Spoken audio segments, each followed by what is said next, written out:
Monday, 4 p.m., James Ian Doley, not Landoli, oopsies. Wednesday, 4 p.m., investigative journalist Erica Lukes. Friday, 1 p.m., actor from the hit TV show Heels, Robbie Ramos. Tuesday, 4 p.m. on the Singularity Lab with special guest Graham Gaucher. And on Thursday, 4 p.m., The World of 2050 with Peter Leyden. Fridays, 4 p.m. Pacific Standard Time, Shifting the Paradigm with Christina Gomez. Come aboard, let's get weird on the Unidentified Celebrity Review.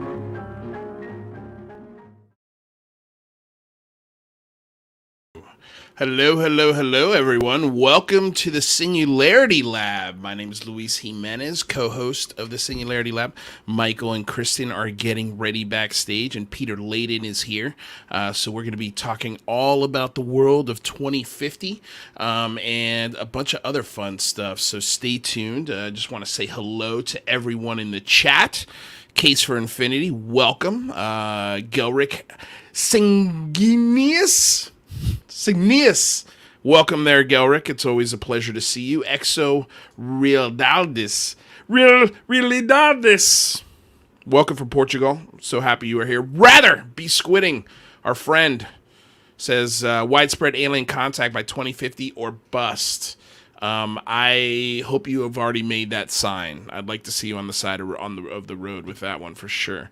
I'm hoping it's closer to summer 2021. Same here, friend. Same here. Galaxopithecus. It's better to be 21 or I'm going to burst something. Well, dude, be careful. You don't want it to be, like an aneurysm or anything. You ought to know UFOs. Hell yeah. Welcome, Anonymous Rex. Hey, Mike, thank you for another show. Hardest working team in the bizzo. Thank you, guys. Jack Ryan, maybe or maybe not. The Dragon has not been confirmed. The rumor is... could be the Dragon. So what's going on, Jack Ryan? Welcome. Angel Street, hello, my lady. So happy you're here. Always great to see your face. Alien broke face. Am I late? Nope, you're not late. You're just in time. We haven't started the show yet. We're just doing the pre-show. Jack Ryan's like, yep, you're late. If you're not 5 minutes early, you're late, according to Jack Ryan. John here's hello everyone. This is going to be a fascinating show. Oh, that's right. We also got Carl Vibe. Completely forgot. We have Carl Vibe. He's chilling in the background. And let's see. Oh, Mr. Christopher Plain. What's happening, buddy? What's going on? I just saw your tweet. I retweeted something you said. Let's actually look at it. I thought it was quite fun. So according to Christopher Plain, he wrote just now, an hour ago rather, he goes, after a sneak preview of something at Lieutenant McMillan is working on, I once again realized just how cool it is to be working at the Debrief Media. Damn, I love this job. UFO Twitter, hashtag next week will be insane. Next week will be insane, according to Mr. Christopher Plain. So I wonder if he could pop in here and tell us what that means. Luis Souza, welcome. Tim F. Hail, buddy Luis. Hail, Tim F. Hail, Michael. All right, speaking of Michael, I think everybody's ready to go backstage. So we're going to go ahead and start this bad boy. Welcome, you guys. The Singularity Lab.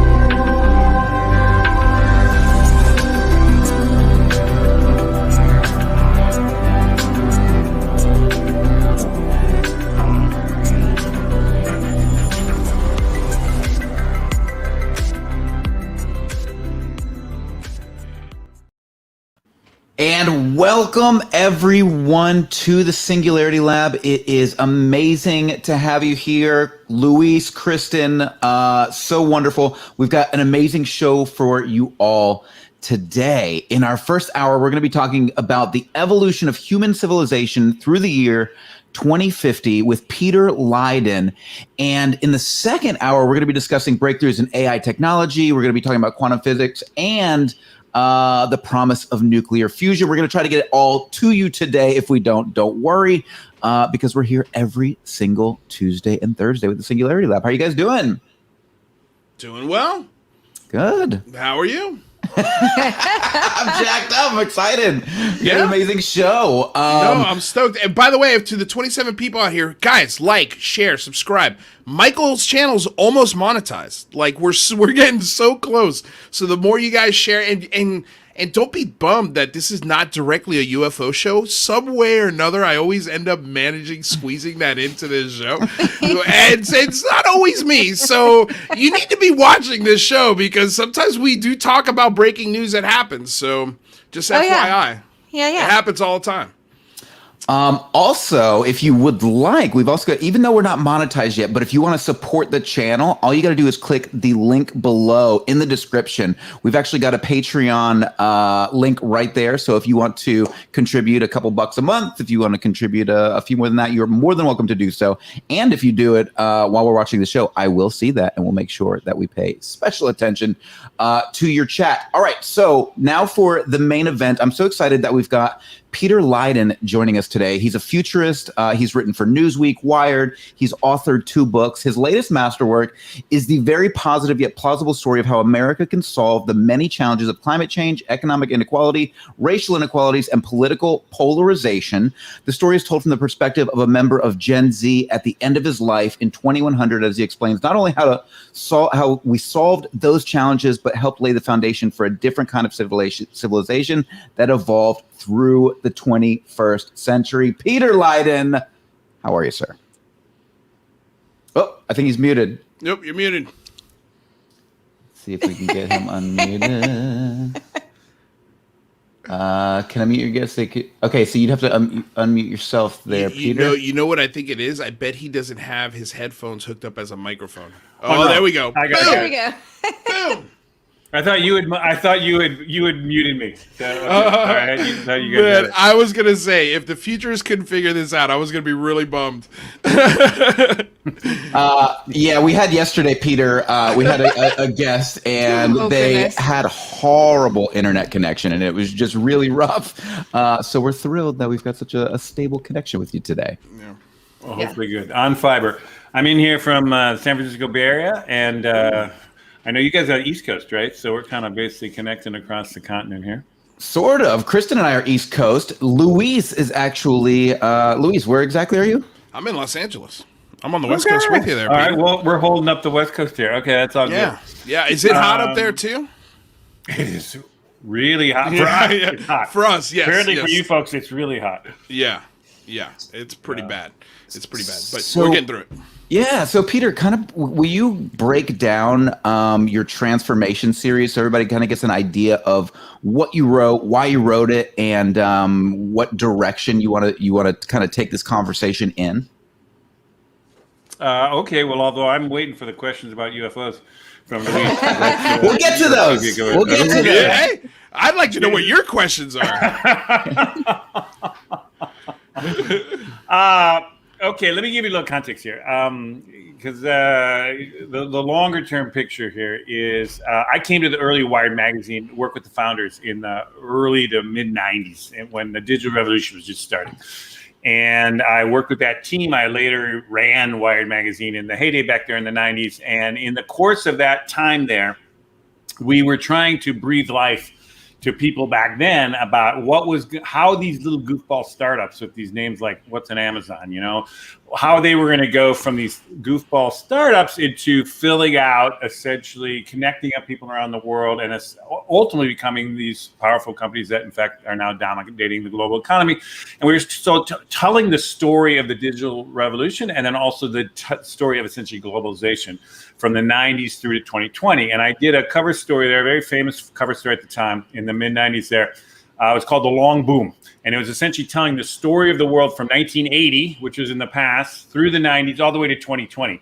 And so that story became a book, went into multiple languages, was in Chinese and all through the Europe and stuff. I spent about a decade talking about the big ideas in that, and because it really was one of the first things that really explained what was going to happen to us with everyone getting connected up, these chips getting more powerful, China rising, and essentially what was essentially at the time we were calling the long boom, the long technology boom. And so by 2020, as it was coming up, which is a couple of years ago, as I was watching 2020, the story had actually played out pretty well. I was pretty nailed it in many respects, certainly the basic through lines. And so as we were coming up to 2020, I was thinking, okay, well, what if we went through a similar exercise to really think through what's the world going to be like in 2050, which is 30 years out from now. And so what I went into is a similar process to what I did there, essentially building a story. I was reporting to 25 experts all around the world. I was spending a ton of time with new data.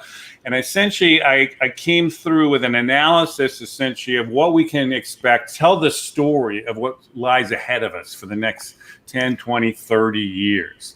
And that is essentially the transformation, which is kind of, think of it as the sequel to the book. And instead of putting it out in a book the way I did before, and I have done other books, I just put it into online on Medium, actually. It's a 6-part series in Medium, about 25,000 words. So it's kind of a smallish book, or moving towards that. And it tells the story, as Michael was laying out there, the story of the world for the next, America and the world for the next 30 years, told from the perspective of someone in 2100. So they're looking back the way we would look back on World War II or the post-war boom and be able to talk about the world that way. And so now the thing is about it is it's a kind of it's a positive story, because I'm generally an optimistic, positive guy, but I also think it's really underappreciated.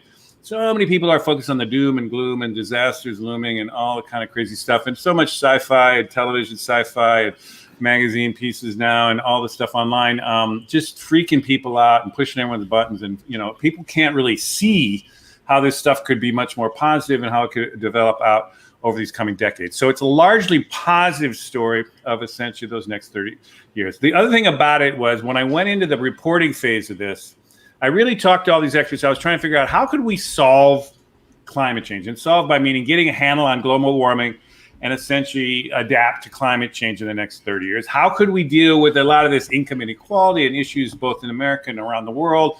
So some kind of evolution of our economics. How can we get beyond this political polarization that's kind of, convulsing the country here in America, but also in Europe?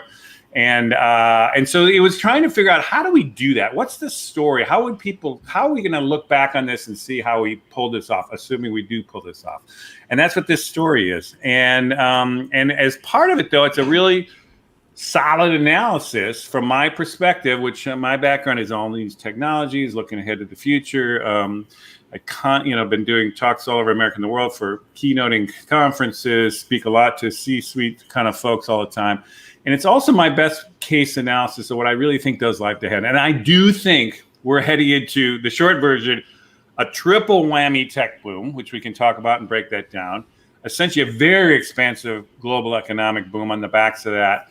And ultimately, I think changes in our society that are so profound that I think it'll be really seen from a real distance as more like civilization change. I think we're heading into something this century that is going to essentially supersede the civilization of the Enlightenment and the world that we've kind of living in now, in a way that we'll recognize that there's continuity, but it's going to be big changes. And that's the story there. And I'm happy to, in this conversation, break it down and more specifically if you want to. Yes, absolutely. Absolutely. I've got so many questions, but go ahead, Michael. Yeah. So real quick. So one of the things that I love about what you wrote, you often refer to the Enlightenment as this sort of transformative process, in human civilization. And you kind of lay that over almost contextually on top of the next 30 years. What brought you to that idea that we could look at this next transformation in human civilization similar to that of the Enlightenment? Okay, well, just for people, for viewers here, the last time the world saw really the building of a new civilization, in other words, change is so different that it wasn't just incremental changes here and there in our economy or society, but something that we really operated the whole system differently. That happened in what they call the Enlightenment, which was rooted in Europe, and it was from about 1680 to 1800. Now, the American side of that was, think of it, the founding fathers, the founders, which is we essentially invented, along with the French Revolution, representative democracy. Before that, kings ruled things, and in the Enlightenment, we figured out, there's a new way to do politics, representative democracy. There's about 6 of those mega innovations that happened at that time, and the point, and which I can go over quickly, but basically all of these systems are still the system that we're running on. In fact, American society is still, figuring out what did the founders think about the electoral college and, how many votes everyone gets. I mean, all this stuff was rooted in a thing that was literally figured out in 1787, in a summer in Philadelphia. In a hot summer in a sweaty building. Exactly right. So the point is, what I'm saying is we're in the 21st century. So all 6 of these innovations. I'll do it quickly. The first innovation was we essentially created steam-powered engines or mechanical engines, which was a world historical shift. We've been building since. The second one was we essentially invented carbon energies in the form of coal, then eventually oil, and then ultimately in natural gas. Before that, we didn't do that. We were burning wood. The third one was essentially the industrial production. Before we took those machines and figured out how to do industrial production where we could scale them. Then we got financial capitalism. I mean, really, before this period, people would take a coin and chew it, and you never had a reliable thing. You couldn't give it to a bank and somebody would hold it and you get it later. I mean, it was just a mess. And so we invented financial capitalism. We invented essentially representative democracy, as I mentioned there. And that was the kind of American contribution. But we also invented nation states. Before that, there wasn't a sense of a nation state. So all those things I just described to you are things that we still are familiar today. We're still running out of. They're all screwing us up. Climate change is, the carbon energies have now screwed climate change. The politics, we can't get anything passed because representative democracy is not working. Financial capitalism, super inequalities that are really screwing up things. Anyhow, a bunch of things going on here that the system's old. It's not working right. It's not digital. I mean, when they did representative democracy, they didn't know about electricity, let alone, electronics or computers and stuff. So anyhow, the point is, I think in this century, all 6 of those are going to be superseded by essentially 21st century versions of that. We're well on our way from carbon energy to clean energy, and that's a big part of this next 30 years. But really, every one of those, their mechanical engine is our digital computer. Their industrial revolution is really our biological revolution, synthetic biology, and essentially creating things by manipulating the genetic code. And so anyhow, we have our comparable huge transitions, our huge innovations, but we're in the middle of it now, or even in the early part of it. And so, but by the end of the century in 2100, it's pretty clear to me that we'll be seeing, we'll understand it as a change of that profundity. So when I say the Enlightenment had a 2-word, when people say that now, people kind of remember, oh yeah, that period. I think I'm just using the word, the transformation is the comparable thing that I think people, now, whether that's the actual word or not, I don't know. But the point is, it's on that scale, and we'll remember it not just for decades, but centuries to come. Just like we'll look back at the Roman Empire, or or like I say, the Enlightenment. We'll look back on this period centuries from now and say, oh my God, that's when they went digital. The world went totally digital. The world went totally global, working on a planetary scale, and the world went sustainable. And that project we're in right now is still relatively early days, but over the course of the next 80 years, by the time we get to 2100, I think that largely will be complete, and that'll be a very different world. Everything will work very differently when you make those 3 shifts: unprecedented, historically unprecedented world historical shifts we're going to be making, and we're in it now. So I'm trying to communicate this to people today, is like, if once you adopt that frame, things become much different. You see things differently through a different lens, and you can kind of start slotting things into all their pieces. That's that thing developing. That's that thing developing. And that's kind of what we can talk about today. Yeah, that's fantastic. And one of the reason that we called this show the Singularity Lab is for this very reason, because people, when you think of the singularity, the technological singularity, it's not an overnight event. It's something that creeps up on you, and then you look around and suddenly everything is different. And so it sounds kind of like that you're taking that into context, and you're calling it the transformation, but it's all the same thing, really, isn't it? Yeah, I mean, people have different attitudes of what is the singularity. So I'd have to hear your kind of definition of that. But I'd rather hear your definition. What do you think it is? Well, I don't know how your readers or your viewers or whatever kind of think of it. But I would say one way that people think of the singularity, they think of it as a point where our digital technologies get so advanced that essentially with artificial intelligence, we essentially get generalized machine intelligence, or essentially human scale intelligence. And then once we get to that point, as the powers of computers keep going higher and higher, and our brains kind of stay the way they've been, for now, there'll be a singularity moment where the machines will get smarter than us, and the system will get more complex than we can figure out. Maybe your framework. It's not necessarily the way I think of it, but I know that's a common way people think about it. I think another way to think about the singularity is that there are many, many things moving at a very exponential rate right now on many parallel tracks. There's all these things happening in the digital technology AI world. There's a ton of things happening in the energy world with solar and everything going up, and electric cars starting to shoot up. There's a whole thing in biological engineering now with genetic engineering and the collapsing times of cheapness of seeing genomes and stuff in real time. There's so many things happening that we're essentially going to hit a point soon where the changes will be so profound that we'll be in a different system or even a different civilization. In that respect, there is some kind of singularity in the more general or generic way of thinking about it. But that's kind of how I think about it as well. I'm cautious about how that will be run by AI overlords. That to me is I'm not sure if that's really going to happen. Do you have an opinion on that? I think it'll take more than a century. I think it'll happen. I don't think it'll happen this century, but I think it's not out of the question. I would never say never on that.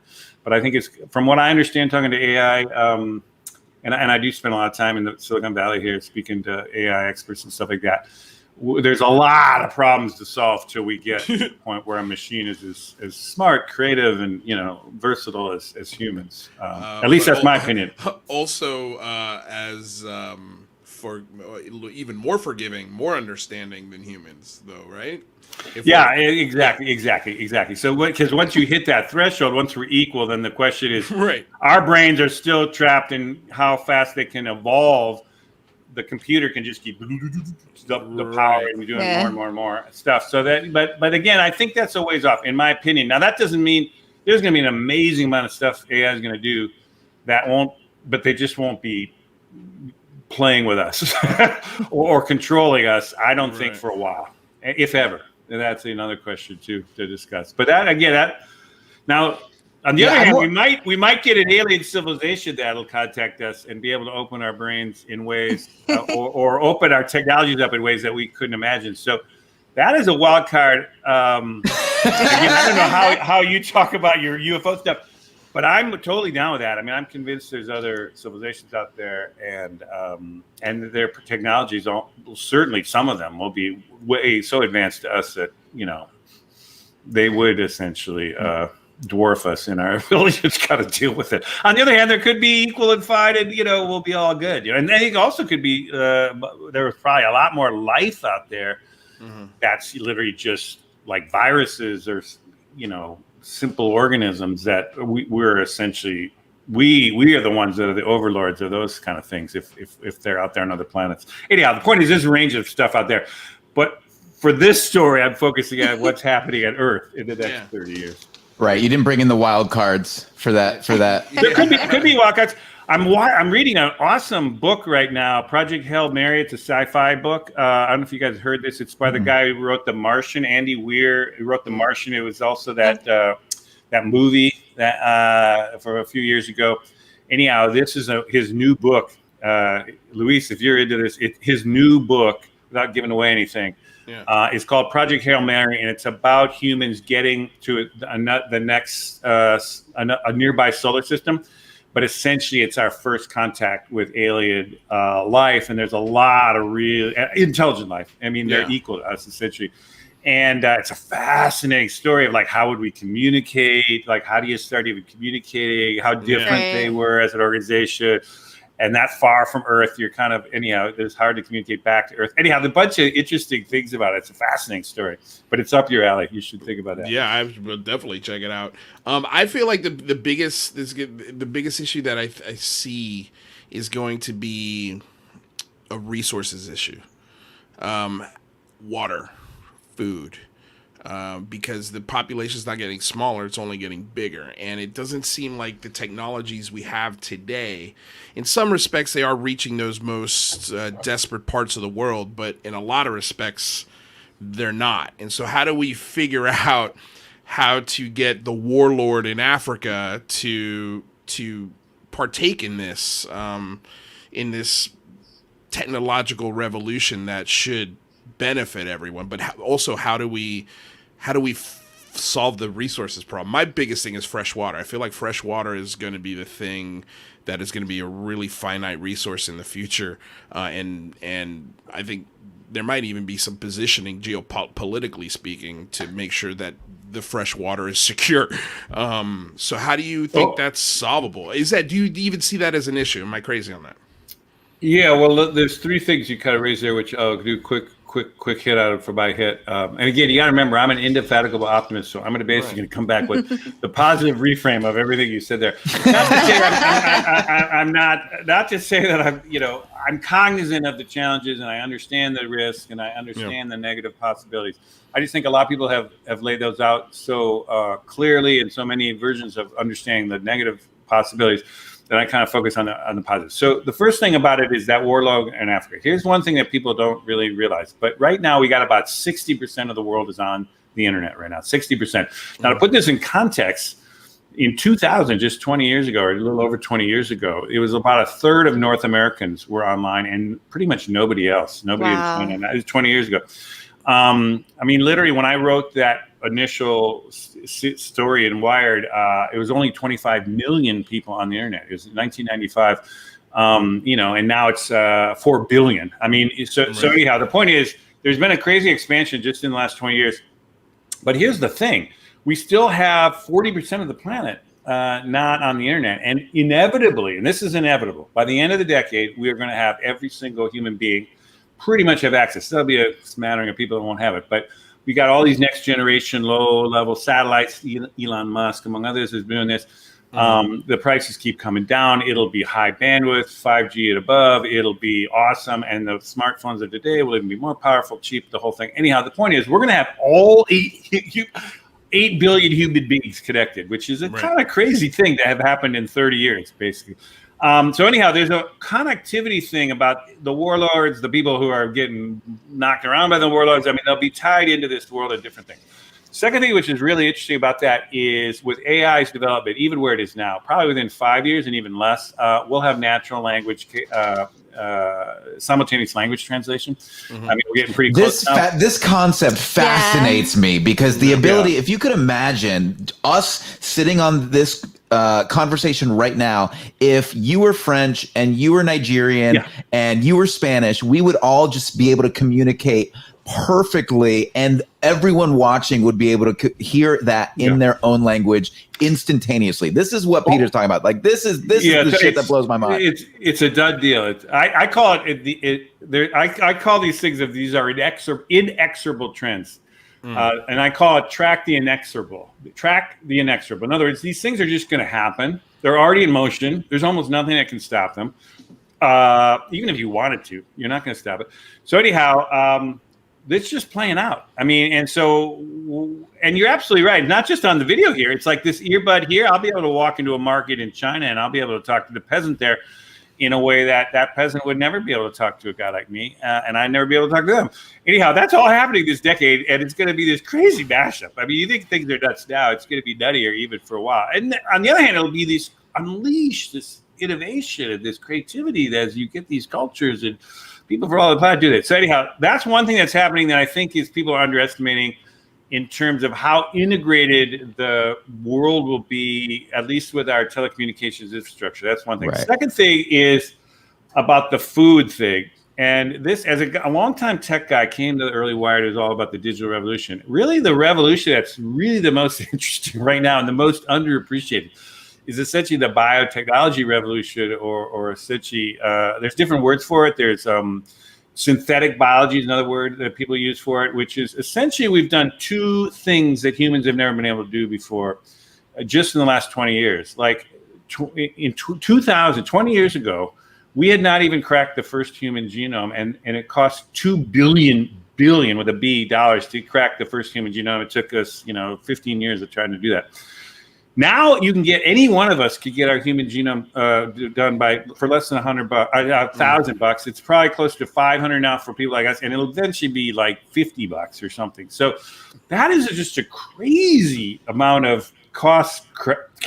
I mean, it's faster than Moore's law. It's been actually coming down faster than the classic Moore's law doubling thing. It's just crashing in price. So that's crazy. That's everything. That second thing is, as you know, you probably heard about this CRISPR thing. We've essentially just within the last 8 years figured out how to manipulate, edit these genes with CRISPR. And so now we're on the verge of what they call synthetic biology, or essentially biological engineering. In other words, we can engineer living things.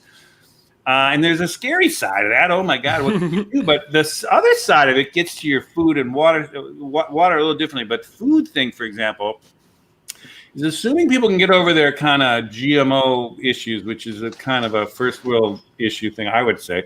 But with climate change, my feeling is that we're going to get over this, because we're going to realize we're going to have to genetically engineer crops for, droughts and for, shifting climates, but also we'll actually literally be able to just create meat, for example, grow it in vats. We're already doing this. It's just the costs are just too high now. We're trying to bring it down. But clearly this decade, we're going to be able to literally grow. And it's meat. It's actually the cell from an actual cow, for example, that's grown. So it tastes like cow. It's meat. It's not like, something close to meat, like it's going to be kind of close to it. No, it's the same meat thing.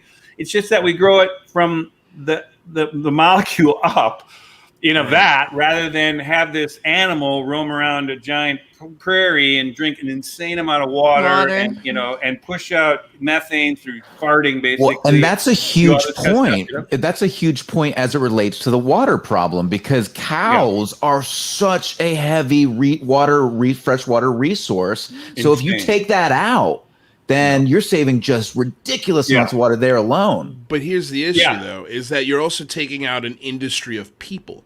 Like, you've got like, and also, like, I'm thinking honestly, the place I see something like that being a huge impact positively for the world would be the fishing industry. I mean, we just saw that documentary come out on Netflix about how the fishing industry is literally destroying the world. How do you get those folks in a cove in another part of the world to stop chopping up dolphin with a machete? Like, hey, here's a dolphin in a bag. Like, I mean, I don't know how we're gonna cross those kind of boundaries. Well, that's the second order problem. So but I hear what you're saying. But here's the deal. I would say the first problem you got to solve is, how could you produce enough food for everybody in an efficient way that doesn't destroy the environment? And the point is, we know how to do that. We are doing that. And we're bringing the cost down dramatically. And over the course of these next 30 years, it'll be dirt cheap. It'll be cheap. I will guarantee you this. By 2040, certainly by 2050, real meat grown from an animal will be extremely expensive and a rare treat. It won't go away totally, but you won't buy that hamburger in any place. You won't get a thing. Hamburger will be done this new way. So a real Kobe beef steak will be really something of the elite. Like, that'll be the meal of like an Elon Musk. Nobody's gonna get to have, like, it's just because then because I come from the food industry. So then the second thing I think of is, well, what happens to restaurants when they can't put a quality grass-fed, whatever. No, but here's the point, though. Yeah. They taste the same. They'll be taste the same. Right. In fact, you could probably make it better. Yeah, I mean, you would say, we could genetically engineer it to just be. Anyhow, I don't want to get too freaky, and there's a lot of other stuff we can talk about. So, but I would say in general, that piece. And then the third piece I would tell you about water, because you pointed out a good thing. Water is a critical thing. It's going to be critical. But honestly, we know how to desalinate the oceans. It takes a lot of energy. So the question is, and I heard one of you mention about fusion, talking about fusion coming. We're going to talk about it later or something. The point is, we can create plenty of fresh water if we have to. Mm-hmm. And I think, I think because of the droughts and the wildfires, I think we're just going to have to essentially make it can't be carbon energy, because then we totally screw the whole thing up. But it's conceivable that even scaling renewable energy, but certainly if we crack the back on fusion, which I think is going to happen in the next 3 years, I think the commercial availability of it is going to probably take the second half of the century. But basically the point is, once you do that, you essentially can just make water out of the ocean, basically. Right? And so I actually think we're getting, it's an issue. All these transitions you're mentioning are issues, because in the meantime we still all need the water, or in the it's meantime, the growing we got a bunch of workers who are going to have to get reshifted to other stuff. But in general, the existential question of like, oh my God, humans won't have enough water is getting solved. That kind of level, or we won't have enough food for everybody. That's getting solved. Anyhow, there's a bunch of things we can talk about that, but again, you got to remember, I'm the yeah. It sounds like I feel like I can just do this. All right, cool. Right, you guys nothing to worry about. Luis is just going to share all his fears, and then Peter Leyden is going to make him feel better about the future.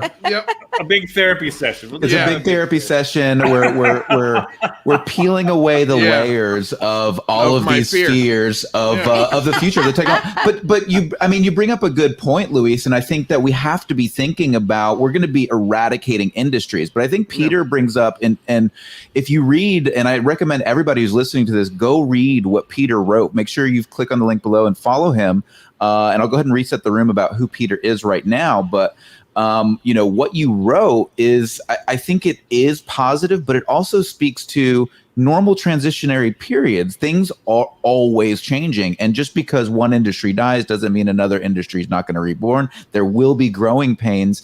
But as the prices of these things come down, as the technology explodes, as we start to connect all of these people, as we start to, have cheaper food products and are able to deliver, all of this technology to people around the world, we're going to see, huge opportunities for, kind of next wave global, connection and expansion. And I think it's really fascinating, because it doesn't have to be this horrible, scary thing. It can be something quite amazing, but it doesn't make money in media. Like the fear and destruction and Skynet, like that's what people want to see on television. It'll only be good if we can avoid the zombies. Yeah. Well, that's always a bonus. I was gonna say it sounds is bonus. It sounds like Peter needs two things. The first, it sounds like we need another World's Fair. Like like something where people can go to for free and see what the future's bringing. And then the other thing I'd really like to see, remember those old they were films that they play in the movie theater in the 50s and 60s of like the family of the future, and like mom popping in a box into an oven, and she hits a button, she opens it, and it's a full Thanksgiving meal, like that's what I feel like this concept needs, like something fun like that. Well, like I wish Walt Disney was still alive to like animate something like that. I think we need to create a playlist just for video. We'll create videos for the Singularity Lab just for that. I think that's the way to go. Well, and if they made it affordable to get people there too, I mean, your average family can't afford to go to Disney. Right. But if you can do it online, if you can do it on YouTube, right? No. Well, I have a word for that. I call it blue sky sci-fi. I think what's interesting is, here's the thing. I mean, Michael has mentioned a little bit of my background. So there's I was in the media, the early Wired world, but then I went into a thing. It's called strategic foresight. There's a whole emerging field that helps that you have tools that help you more systematically and rigorously think about the future. Things like scenario planning and things like that. I've spent a good amount of time there, and I've also spent a lot of time public speaking around this kind of stuff and talking about the future and all this stuff. But there are ways to bring life to that world. And the thing about the futures business is it is much, and the media business for that matter, is it's much easier to paint a negative scenario. It's easy. Just how do things screw up? Well, it screws up a million ways. It blows up. This person cheats. Whatever. Anyhow, a million ways, right? But it's much harder to explain a story that how things come together. Even though in the real world things come together all the time. It just takes time, and it's not as sexy. It's not as crazy. Mm-hmm. Yeah, it's slower and it's messier. I think it's slower and messier, and so people are like, so they'd rather have the total disaster scenario in terms of entertainment. In terms of media, news is always negative, and it kind of makes sense when you think about it. It's because humans, as smart as we are, we're still hardwired with these animal brains that once we hear a rustle in the bushes, we're going to freak out. And the ones that freaked out the most stayed alive, and the ones that kind of ignored it got eaten, right? So say by the nearby lion, and we're talking 100,000 years ago. Right. So we're really hardwired to freak out, not hardwired to think, awesome, this is awesome, I love it. And so to get attention, it's always easy to freak people out. And so that's what happens in the media. And I was in the media business, so I know exactly why this is. So anyhow, the point is if you're positive, you're kind of rowing against you're swimming against the tide, It's everything's trying to be negative.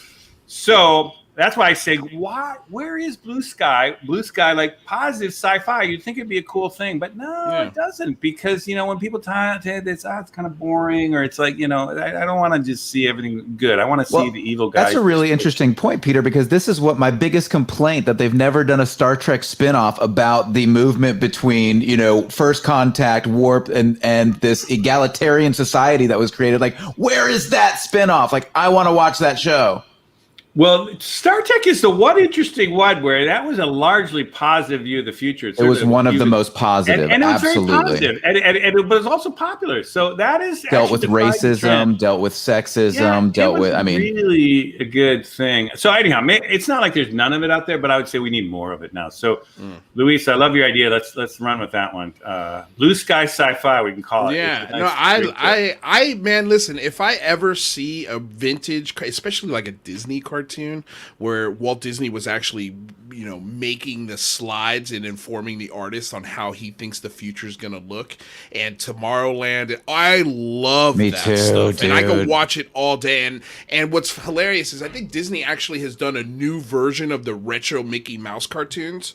And it looks like the raw 30s kind of animation, but it's brand new, So like, I think that would do wonders for something like this, because I like the blue sky sci-fi. I think of like moments in Minority Report, the Steven Spielberg film. There's a Minority Report. Yeah, Blue there's Sky? a lot. Because Horrifying. there's a lot of no. There's a lot of cool tech in that film, especially when it comes to solving the traffic issue.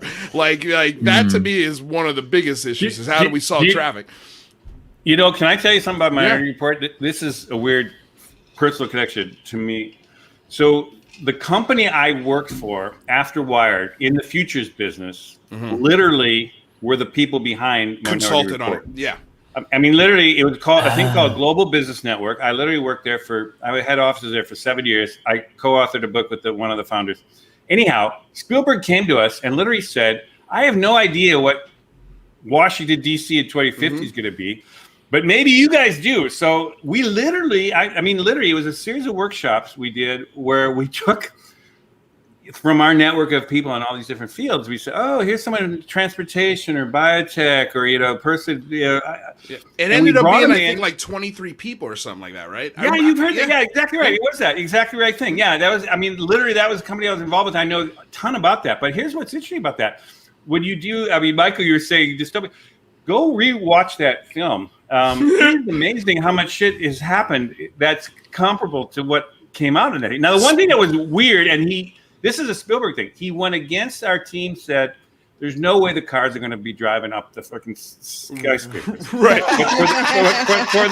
But for the story, he needed that for the story. So we were all kind of bummed out because that one we said, Yeah, it was silly. Yeah, that was silly. Don't do that. But I do like the idea of, and we could see this happening with, especially if everybody had a Tesla or an electric Porsche or an electric Toyota or whatever, these cars being able to synchronize and make sure that, there's no more red lights. There's no more, like if these cars are just flying by each other because they're on a grid, and the transportation, and you also got, I think the drone tech in that film is perfect. The other one is advertising. You notice, remember when he's going through the airport or these things and the ads are reacting to him?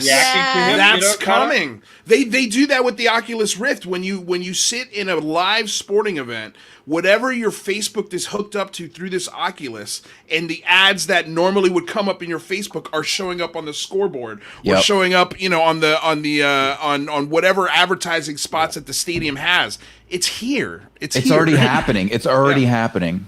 It's extraordinary. And it's only 2020. Yeah, I know. That movie, I think the movie was 2043 or something, if I recall. It was in the 2040s, I think, when it was supposed to happen. Anyhow, it's all good. But anyhow, we're getting off the topic. We were talking about blue sci-fi, blue sky sci-fi. But I also like the future in that flick, the Fifth Element. Like I thought that was kind of cool. Blue skies. Multipass. Yeah, but multipass. But it also like, to me, like when I think of the future, I think of like these high, super tall high rises that are miniature cities within themselves. But there's always this lower, dirty, seedy element like to the future. Like, like it's like, hey, you want an artificial eyeball? Come on in, so yeah, it's I'm do you think we're gonna get to something like that where there still will always be, I guess, a lower class versus an ultra high class, or do you think this tech is going to even that kind of disparity out? Because I'm looking at tech today, and I don't know. Like we can't, San Francisco, Los Angeles, the housing crisis in these two cities, and maybe this is sort of the transition and growing pain. But how do we solve those issues with tech? Oh yeah. How do you fix income inequality, Peter Leyden? Fix it now, Peter. Fix it. Well, part of my this series that I was working on is this. And by the way, I've been doing other talks around this series. So there's also, for those of you who don't want to read a series of words on this stuff, I did a big talk for the Long Now Foundation, which is a kind of a foundation in San Francisco thinking long term. It's all video there. It's highly edited. I actually had graphics in there, kind of like a movie and stuff. Anyhow, that's a half-hour version of talking about this stuff. And there's others I'm actually doing now too. But anyhow, the point being is there is a bigger way to frame this. So here's what I'd say about the income inequality. So these challenges are huge, but there are multiple things that are moving to solve them, and some of them are technological. And I would say the way I see the future, and the way I've seen almost every era, you really have to understand the fundamental technologies of that era to really understand what's possible, because you can't go beyond the technological capabilities. And usually if the tech can do something, it'll do it. So one of the things is like, well, we couldn't have solved climate change until we get super cheap, clean energy, for example. Well, what do you know? We're there, actually. Are we there in terms of its distribution? No, we've got to scale it up. It's going to take 30 years to pull the thing off. But in terms of the price points now and the ability to scale, it's there. And same thing with electric cars, for example. If the batteries were super expensive, no one's going to buy them. Anyhow, you had to drive the cost of the batteries down. Now you start scaling them up. You had to have some outsider like Musk crack the model, and then all the legacy companies, GM and all, are now doing it. Anyhow, this process, I've watched this happen at about 5 different times in the technological revolution we've been through for the last 25 years. It's a new industry. The pattern is very similar. You get to this price point, it starts scaling. Anyhow, so stuff like climate change, I think, is really doable. I mean, it's going to be super hard and stuff, but the technology is there. And then, so anyhow, there's a bunch of stuff around that. Income inequality is interesting one in economics, and this is rooted in the changes there are more political. And so this gets this discussion because it's not just inexorable. Like a technology is kind of inexorably going to develop. If once we know how to make a transistor, we can just make more transistors. But politics is different. You actually have to make choices and push stuff around. So this gets a little messier, and I don't know who's watching this call, so we got to be careful. But in my opinion, politics is driven by fundamentally at a big system level is driven by generational change. Mm-hmm. And I think what's happening now in America and throughout Western Europe, and so in the West, it's harder to know how it's playing out in China and certain other places which are more authoritarian and have different cultures. But in the West, we're watching essentially the retirement and dying off of the baby boomers, which have dominated politics for 40 years and have frankly screwed up a lot of stuff, including climate change and income inequality and stuff. But it's another generation of kind of the millennial generation, which is this, let's say 40 to 25. And then there's this Generation Z, who's kind of 25 and under. These two generations are very aligned in their politics in terms of taking climate change seriously or dealing with income inequality, because they didn't enjoy the wealth spreading. They didn't have houses in these cities that just went through the roof in their value. Right. And so and we're watching their numbers are now eclipsing the older folks as the older folks literally die off and are starting to, leave the scene. They're not running companies anymore. The last of them are starting to let go of their companies. Anyhow, the whole thing, they're not a force in American politics. They won't be, and they're going to be increasingly just less marginal. Yeah. So the question then you start going is like, well, what are these people? And I don't know, you guys might be Gen X's between the boomers and millennials, or maybe in the front end millennials or something. Yeah. But Gen X is a little bit between, but they're not as big in the numbers, so they can't really shift the weight of an entire scene.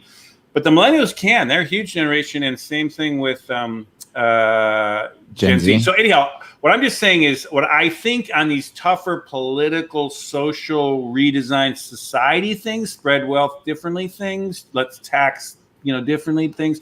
These things I think are going to be in the next, and again, we're talking 30 years, right? As this goes, I mean, by 10 years from now, for example, the boomers will just be gone. I mean, people like, who run in Washington now, a lot of them, they'll just literally be dead, some of them, but many of them.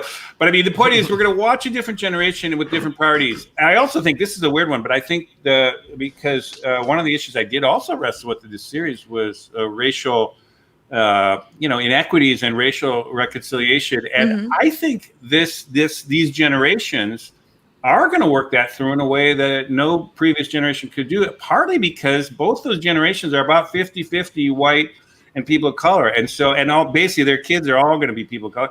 So basically America is melding into this future people. It's essentially into this issue is going to get figured out. I mean, as much as despairing as that is, people think, oh my God, it's never going to get solved. I actually think it is. So, and I don't think it's pie in the sky because I think it's rooted in this fundamentally a generational change and the priorities of that generation. And it's, by the way, it's also playing out in Europe, and it's also going to play out globally. I mean, there's a shift going on in this century from one dominated by boomers and older to one dominated by millennials and younger. And we're in it right now. We're watching the tipping point. One of the things you mentioned, and this is something you brought up earlier, Luis, was this idea of automation and all of these different industries taking old industries' jobs. And one of the things you mentioned, Peter, in your series is these new economic booms that you predict over the next several years. And so obviously, if we're going to have any sort of universal basic income or any sort of way to counteract the automation problem that we're facing and the new industry, old industry dying problems that we're going to see, we're going to need economic booms to pay for it and to keep these, to keep civilization together so that we don't see this extraordinary wealth disparity gap. What sort of booms are you foreseeing? What are you predicting in that realm? Okay, well, let's just take one that is in and of itself is going to blow our minds, basically, and you're already seeing it happening, is essentially the shift to clean technology. So put it this way. The carbon energy industry has taken, 150 years to build out. It is a global thing. It is trillions of dollars a year happen in this world, and it powers, 90% of what we got going on the planet, right? Right. In the next 30 years, we're going to pretty much shift off of that to a clean energy infrastructure. Now, that, and which is essentially an electrical infrastructure for our cars, but for everything in our homes, and increasingly, all these computers and everything. Anyhow, the computerized society is going to be electrical kind of society, right? So the amount of jobs related to that. Now, yes, there'll be, the coal miners are losing their jobs. I mean, that's already done. I mean, you'd be an idiot to go into coal right now. It's done. The markets are shutting it down. All these companies are going bankrupt, the whole thing. It's even happening all over the world. So basically that's done. But now the next one up is oil. And you're watching oil starting to buckle already, and all this shit's going on with, Exxon and a bunch of things like their stock prices are starting to crash. Anyhow, as that shifts out of those fields, we're going to have this insane scaling up to go, I'm in California here. You too. I mean, I had a bunch of guys putting my solar on, it's like, 30-year-old, it was 4 or 5 guys, they're paid well, they're outside, they're doing this. I didn't know what their technology was. They had to understand it was a good job, Yeah.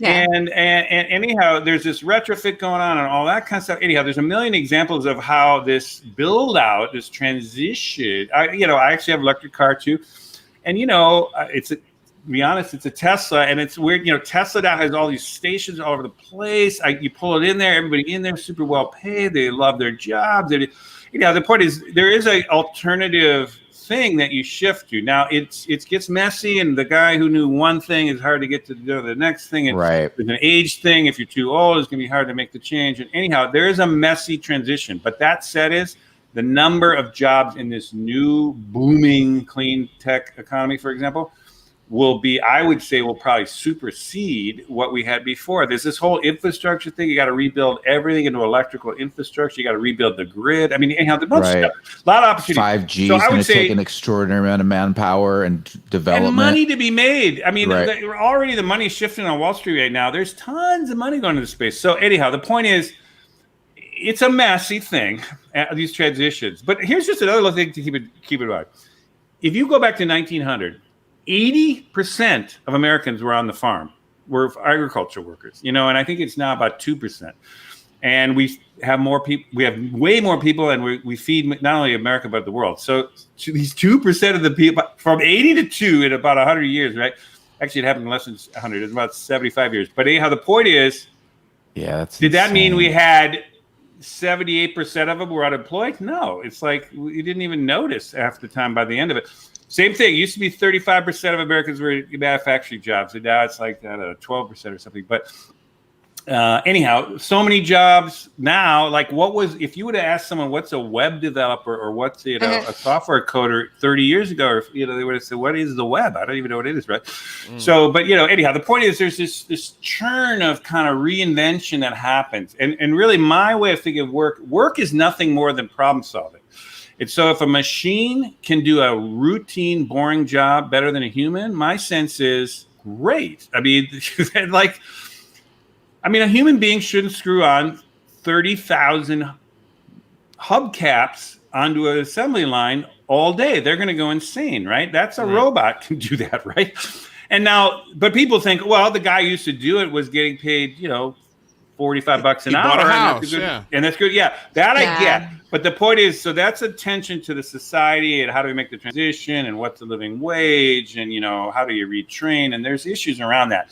But the bottom line is to make sure that a human being can screw on 30,000 hubcaps in a day. That's not a thing to hang on to, just like who would want to pick cotton? I mean, would you want to be picking cotton in a field in Alabama, under the sweltering sun, even if you're paid well? No, get a freaking machine to do that. It's like nuts. Anyway, I'm just kind of being a little facetious there, but I'm just saying this is a thing we've been through many times in human history, and we're just in another one, honestly. And we'll move the humans to the next series of problems that we have no idea how we're going to solve.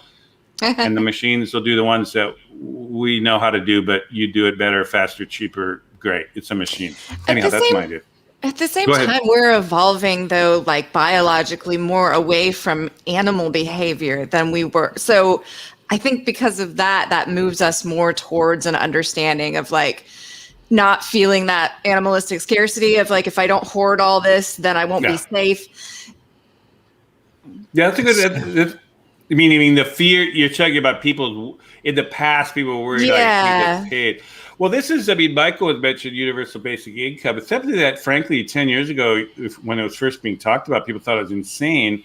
They thought it was insane. Yeah, they thought it was insane just to the last election cycle. But the amount of people until COVID happened. Until COVID, and now all of a sudden you say, "Hey, just give people money to live." It's like, well, that's not a bad idea. Why not? I mean, if they can't work, and it worked. It kept the economy running. It kept things moving. It greased the pipes. I mean, it was important.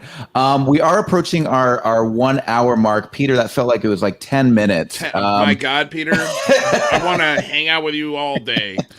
Well, I was gonna hang for this next thing if it's useful. Are you gonna? That would be fantastic. We'd really appreciate. Awesome. Yeah, we'd really appreciate you sticking around. So let me go ahead, and for those of you just joining us, we've got Peter Leyden with us. He is a futurist. He's written for Newsweek, Wired magazine, and authored 2 books. His latest masterwork is the very positive yet plausible story of how America can solve the many challenges of climate change, economic inequality, racial inequality, and political polarization. The story is told from the perspective of a member of Gen Z at the end of his life in 2100, as he explains not only how to solve those challenges, but help lay the foundations for a different kind of civilization that evolved through the entire 21st century. Peter, it's such a pleasure having you here. I'm going to go ahead and bring in our guest panel as well. We've got Aaron Desario joining us today. Aaron is a science and technology enthusiast and currently works as a staff software engineer at Google, working on photos for iOS. He previously worked at LucasArts, Silicon Graphics, and Apple, where he co-invented and received a patent for iPhoto, a pioneer in digital photo organization. Welcome. Oh, you're muted, Aaron. Man, the mute party. It's mute day. It's mute day. There we go. Can you hear me now? How's my audio? Yeah. Perfect. Great. Aaron, how are you? Thank you for having me. It's wonderful to talk to Peter. Yeah, absolutely. I told when Aaron was, we talked about joining the panel, and I mentioned who you were. He actually immediately went out and read everything you've ever done. You've got some fans here, Peter. We've also got Carl Vibe, who's joining us today. Carl is a full-time content creator. He's recently launched his new show, Carl Vibe, on YouTube to investigate the mystical aspects of reality and consciousness. Welcome, Carl. Thank you. Thank you for having me on. And Peter and Aaron, this is really an interesting and awesome conversation. I like the positive tone to it and the positive outlook on it. It's very refreshing. It really is. Well, I was going to say, speaking of positivity, I do have a little pushback. Yes, hit us. What do you got? So, okay, so I love politics. I'm always watching politics, and I'm seeing these new generation of politicians starting to come in, with the exception of maybe 2. I see them kind of taking the same routes that their predecessors are taking in regards to how they govern and the purpose of their governing. It's like, it seems like 70 to 80% of our senators' day is looking for money. The other 20% is actually helping write and push through laws. So how do we get, I guess, or in the future, how do you see the world's billionaires and politicians letting go of these traditions? And it seems like a lot of the world's issues are because people can't let go of tradition. Maybe they could have robots fundraise for them. Actually, that's not a. Google that's actually a good. Yeah, Google I just thought about this. Yeah, well, I got an advertisement for a software that speaks, and it has the same kind of tones. I mean, you could still kind of tell it's a robot, but it's really close. So okay, I'll take that one out. That was actually a pretty good answer. Didn't even come from Peter. But you know what I'm saying? Like, how do we get the 1% to understand that, you know, it's okay to take a pay cut and distribute that to your workforce that's earned it. It's okay to, you know, not build that pipeline for that crazy gas company or approve the batteries. Like, here's another thing is like, Tesla's amazing, and this electric infrastructure that we're talking about. I'm wondering if you think we're in the growing pains of this, but like most of our energy still comes from gasoline and coal. Sure, you're plugging that thing into a wall, but that outlet runs directly to a fossil fuel burning infrastructure. So, how long do you see that transition taking, and do you think those powers that are still at B gonna let go of it easily, or are they not gonna have a choice? There was a lot of questions in there, Peter. I'm sorry. So many questions. But like my mind is racing. I'm just looking at I'm looking at the political structure now, and I'm kind of just seeing business as usual, no matter how young they are. Again, with the exception of one or two. So anyway. Well, I don't know how this works with the panel, gosh, I've been talking for so long, but I have some thoughts on it. But go for it, Peter. You're the man tonight. A little bit? Yeah, you're still the central guy. Well, I'd also be happy to hear other people. Well, here's what I would say about politics: is politics. System change in politics happens fast, but politics normally happens slow. And so you get to these junctures where politics kind of, once you kind of crack a new political model or a new political ideology, which usually comes out of California, right, Peter? Oh, I see. He's been reading. You watched the video. I've heard some of it. Okay, there's a whole other analysis of politics if you want to go to that. You could also we should I don't know if we want to go there, but basically the short version of this is we're coming off about a 40-year run of essentially one way of thinking about politics. Right. And when you've been in it for 40 years, and some of you probably aren't even 40 years old, but how your whole life you've been kind of, this is how politics works. Mm-hmm. People who are a little bit older, myself included, actually can remember the earlier period too. And so there was a very different politics for the 40 years from, let's say, World War II to basically 1980.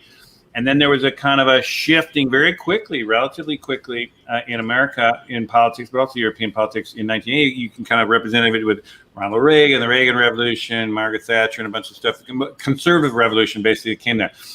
And so, but we forget that these things change. And again, it's driven, in my opinion, by often generational change, because once these things click in and once people get in power and once the old way is kind of established, it's better the system just keeps perpetuating itself until it can't go any further. And that's kind of, to my mind, and again, I don't know where everyone is on this, but I think Trump kind of was representing the last kind of attempt at keeping that old thing going.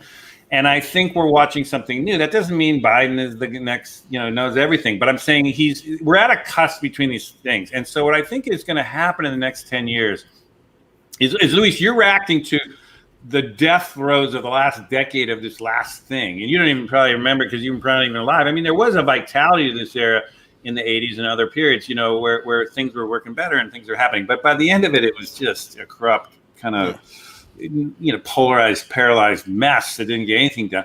So now I think we're in a new place. And I don't think we're there yet, but this decade, again, think about it. And the thing is, when you hit these junctures, they shift fast. And things that you don't think were possible happen are really possible. Just even think of this last year. Granted, it was a global pandemic, but shit happened that everyone said, "Oh, it'll never happen." Well, then it happens. Right. And I think we're in one of those moments. The Tea Party came out, right? Everything shifted completely to the right as soon as the Tea Party appeared, and it happened almost instantaneously. Yeah, good point. So we're gonna have that same kind of shift coming back, and I think we can also accelerate this by introducing something like term limits. We've got these career politicians, and we might need to get back to the idea of the citizen politician. Somebody who goes in, they have a day job, they do the work of a politician, and they go back and do their regular job afterward.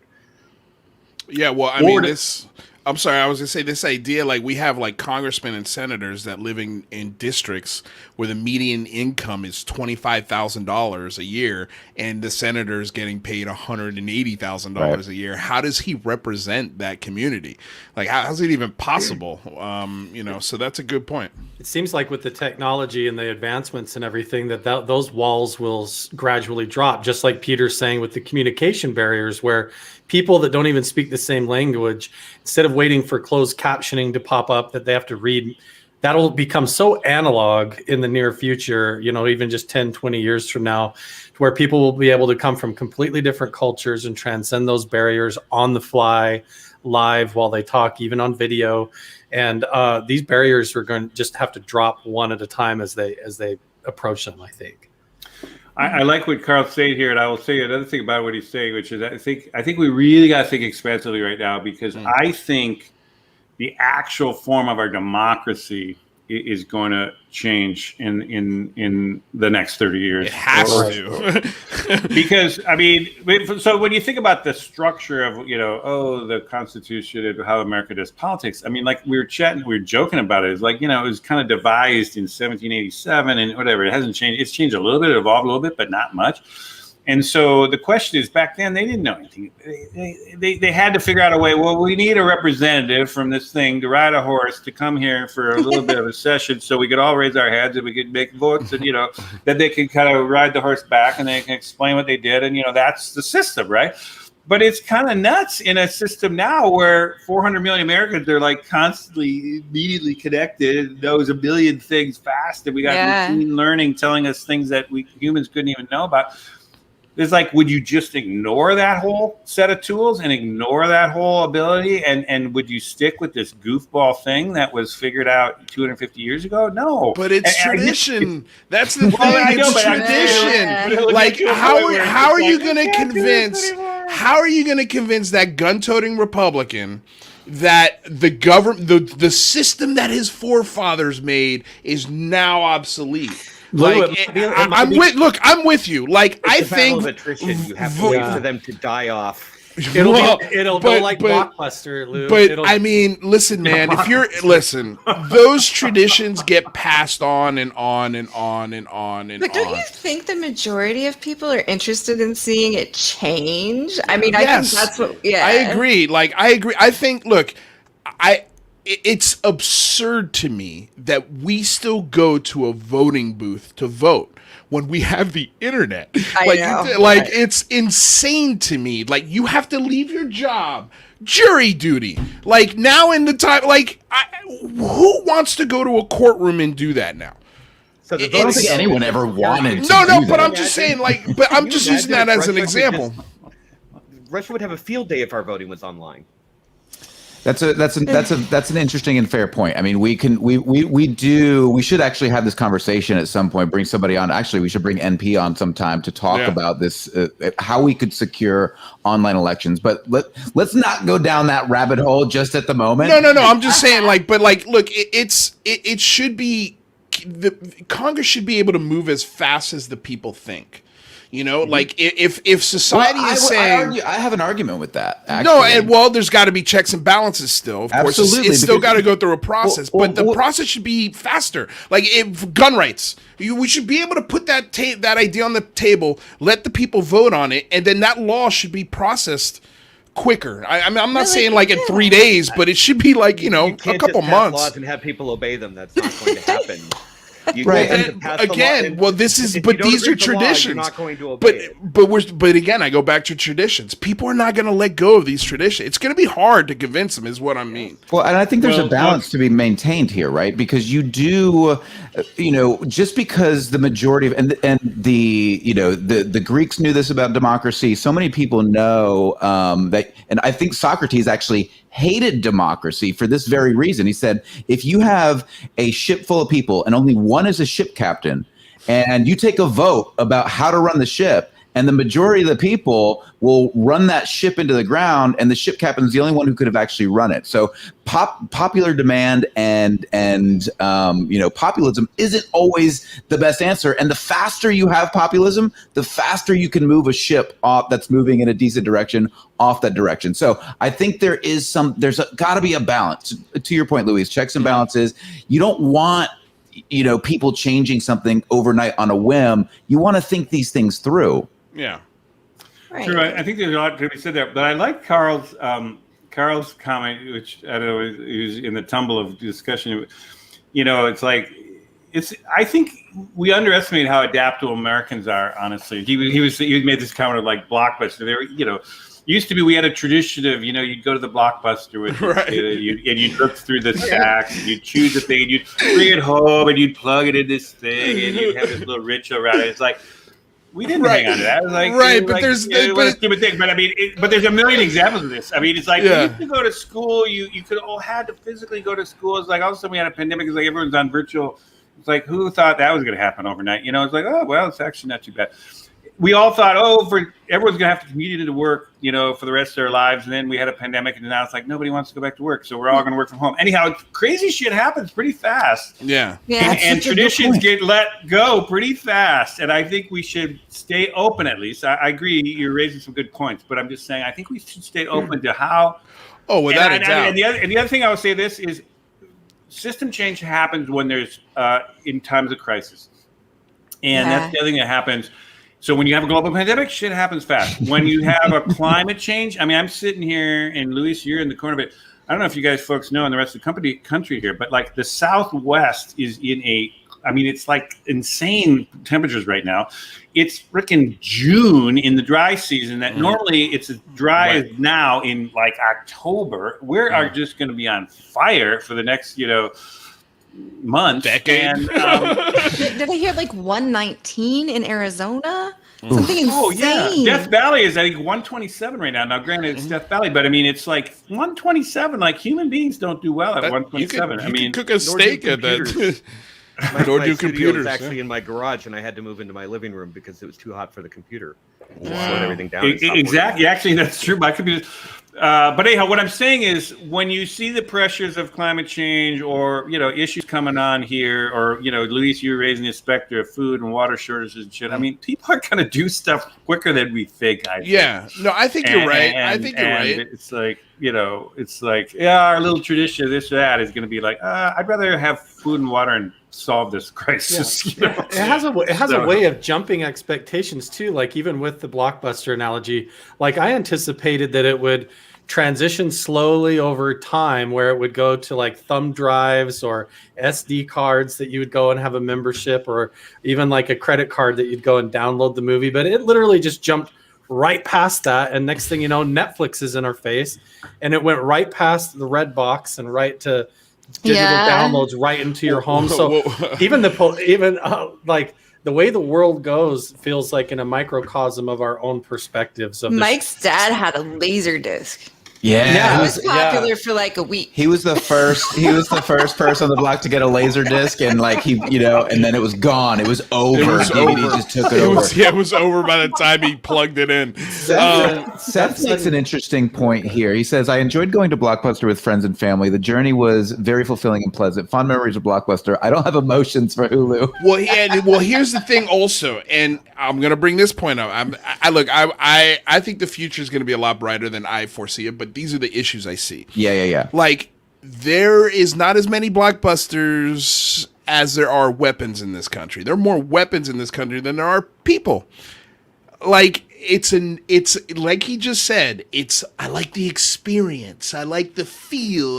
You're not going to take that away from me, because my hold on this tradition is been passed down to me from generation to generation to generation. And it's also been instilled in a lot of people. And if you think this is being let go by, look, I think this country split right down the middle on stuff like this. But like, if you think these traditions aren't being passed on just as hardcore as they've been in the past, I think that's a mistake to just overlook stuff like that. In one way, though, I think sometimes people retain tradition, but they sort of mellow out about it. Like if you look at your average French Catholic, they tend to be a lot more easygoing about their Catholicism than your average American Catholic, because they've been doing it longer. And That's fair. That's a great point. That's a really great point, because people do mellow with dogma. Like they'll hold on to the dogma, they'll pass on from generation to generation. But every generation, like you look at like secular Jewish people, like in New York, like they're not going to, they're not going to temple every week. And I think if that continues in its progress, and we have all of these massive changes with technology and scientific innovation, then I think these things will eventually just shake each other to the point where we find a new normal. And that's what we're seeing with COVID too. You see it merging. You see the biotech industry and the CRISPR industry merging with the pharmaceutical and the biological medical industry and the tech industry. It's all kind of merging into one cohesive thing. That's where it gets strange and amalgamous. I like the idea of pharmaceutical. Do you think in the future addiction will be solved? Peter? Peter? Yeah, no, all my questions are for you, Peter. I don't care what anybody else on this panel has to say.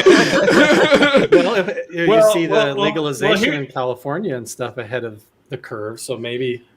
Well, I will say this, which is another future-oriented kind of space, is our understanding of neuroscience of how the brain works is also going through an explosion. I mean, this is what's crazy about what's going on right now is you take every field of human knowledge is further beyond than it's ever been ever, and it's accelerating fast. So like you got breakthroughs coming all the time on how our brains work, what is it behind, what's genetically kind of connected, what's passed on by genes, what isn't passed on by genes, what chemicals do what, all kinds of stuff. And we're kind of in the early stages of this. So when they talk about the biological revolution, the way kind of the industrial revolution was, we're kind of at this early stage of just making crazy connections all over the place and understanding it for the first time. And so that exploratory phase in neuroscience, which we're in now,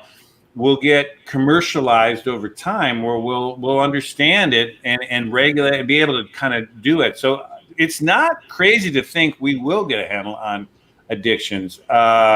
And it's also not crazy to think we're going to get a handle on mind expansion stuff. This is an interesting one. Right. I don't, there's been a lot of new interest work in psilocybin and LSD and actually a new book by Michael Pollan. If you guys are into this kind of thing. Oh yeah, How to Change Your Mind. Wonderful book. Wonderful. Well, no, book. he's got his new ones coming out just in July here, but it's also what's his new one?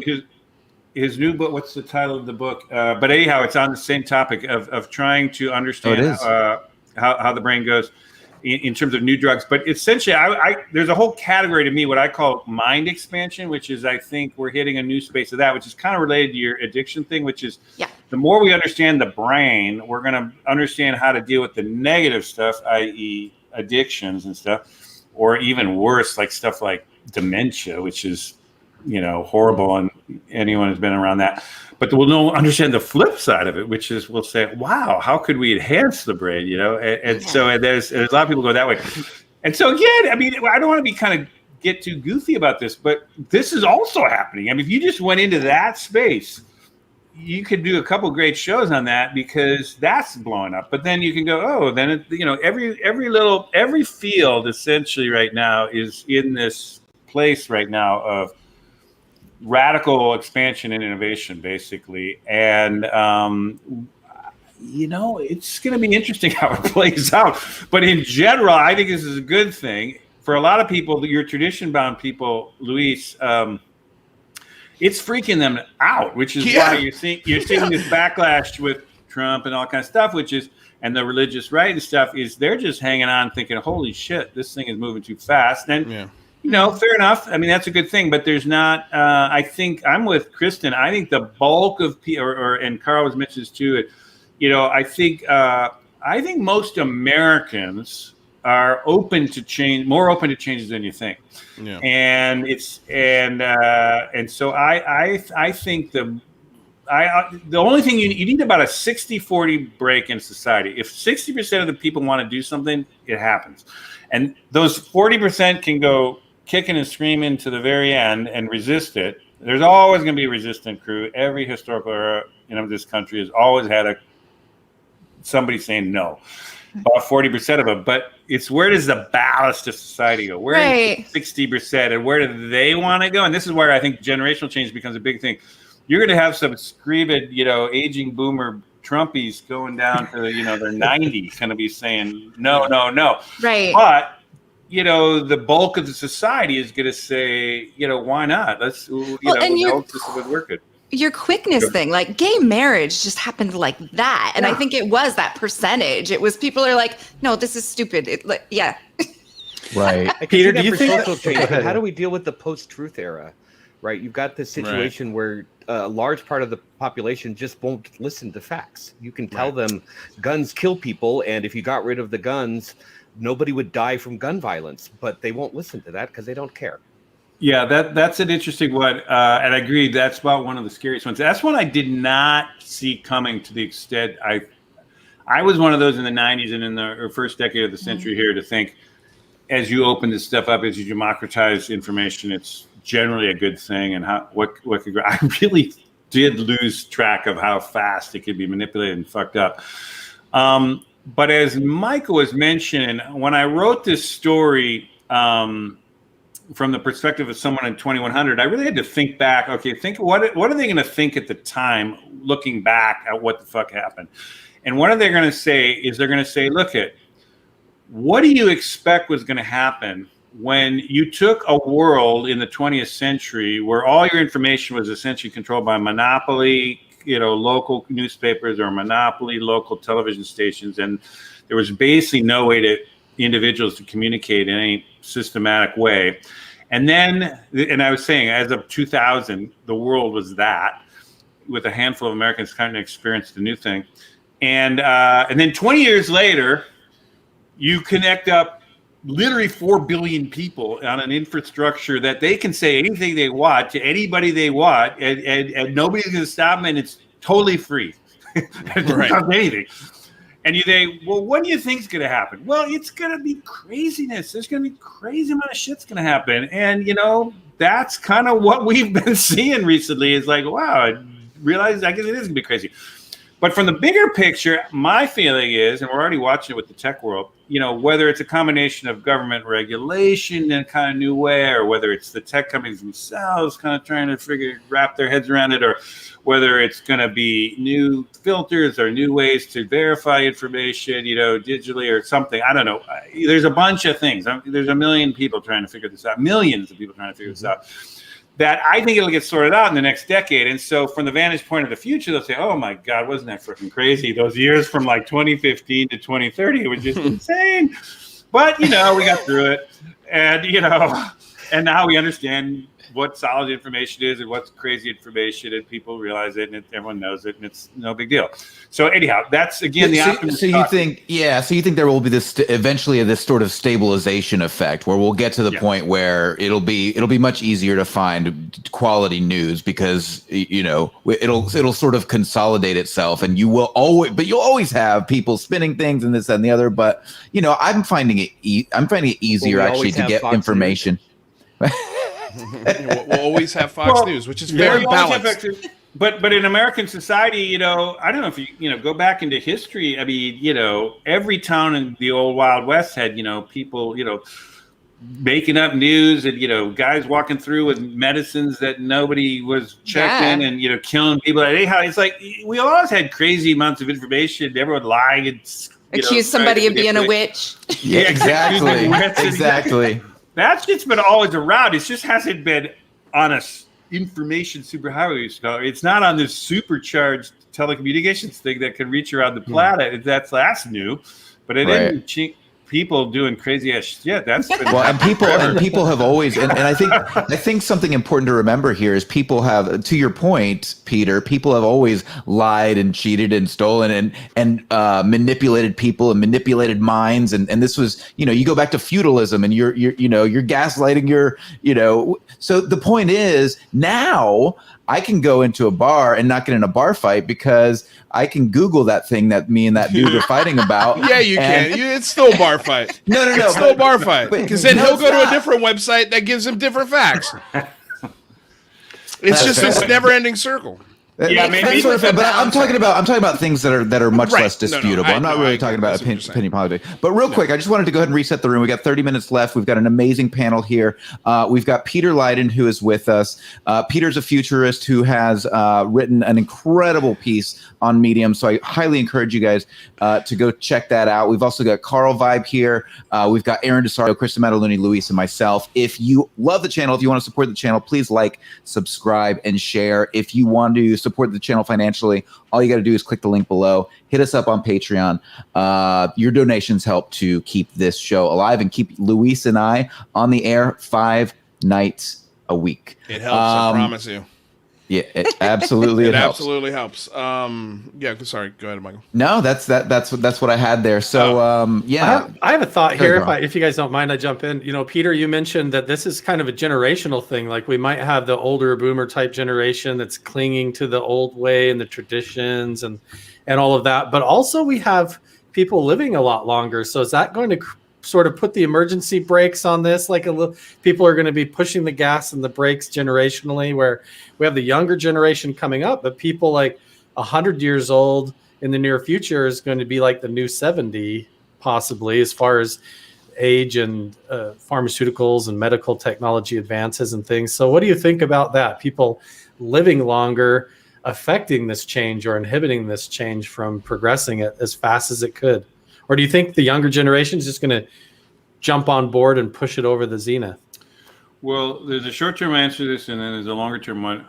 But it's a good question. But here's what I'd say. The quick thing is, the medical advances that are going to really. So we'll put it this way: from the early 20th century, in the last 100 years, Americans have doubled their lifespan. Actually, globally, we've doubled our lifespan. So it used to be literally in the last pandemic in 1918. I think the average lifespan in America wasn't much more than about 42 to 45 or something like that. Wow. And now, 100 years later, it's essentially about 80, basically. And men bring that down. Women even live a little longer. So anyhow, the point is we've kind of had doubled the lifespan, which is a crazy thing in world history. I mean, the humans have, in fact, it used to be less than 40. It used to be, for most of human history, 10,000 years, the average lifespan was about 30 or so. And that doesn't mean everyone died at 30. It means so many young people died that and so, if you got to 30, you actually were in pretty good shape. You could probably live to 50. Yeah, there were plenty of old people around back then. There were old people, but there were a lot of people who died in their yes, exactly right. But even so, people didn't live the way we do. Anyhow, there was also 2 world wars. but it's really been health. It's been public health. Right. It's been clean water. It's been sanitation, understanding vaccination, what bacteria and viruses, and small and vaccines, basically. Anyhow, that kind of stuff has happened, and so we doubled it. But we're kind of at this stuck place. We haven't really pushed it up much since about the last 40 years. But we're on the verge now with genetic understanding, biological engineering, and all the stuff we were talking about earlier. And then all the medical things are just exploding, understanding, neuroscience, all the stuff we described, and the medical tools of, precision surgery and all that kind of shit. Right. It's definitely going to expand. People think it could go to about 120 or something. There's some internal limits to what you can do with cellular breakdown and stuff at about 120. But anyhow, the point is there's a sense it's going to continue up. But here's the thing about what Carl was saying is like the boomers missed that. Basically, the boomers came, and I must say, I'm the tail end of the boomer thing. I'm like a Barack Obama boomer kind of end of it. It's not the Hillary Clinton, George Bush boomer, that front end. Right. And so anyhow, the point is, but the boomers missed that. They essentially they beat the shit out of their bodies. So basically, you're not going to see them live much more than essentially the 80-ish threshold. And I've looked at the numbers. I do a lot of public speaking. I've actually built slide versions of this where I take the current population of the United States in a chart of like every year, how many people there are alive. And I push it out 10, 20, 30 years. So you'll see what is the American population in 2030, 2040, 2050. It's a dramatic thing, actually, to see. We can't see it visually here, but how quickly after age 60, basically you grow and then you stay stable. And then it is crazy how fast after 60 and certainly 65, how fast those numbers start going off a cliff. And by the time you're through your 70s, the boomers are, and this is happening to the boomers all the time. I mean, everything you look in the news now, you're like, oh, another rock star died. I mean, well, why? They're all in their kind of 75, that kind of thing. Anyhow, they're all just knocking off, right? Well, anyhow, and once it gets to 80, ooh, anyhow. Point is, it really moves fast, and there's nothing going to boost those. I shouldn't say nothing, but mostly you're not going to see the big life extension coming for that. What is going to happen is the millennials and the Gen Zers, who are relatively healthy, are now as young adults, clean, healthy adults, going to take maximum advantage of these things.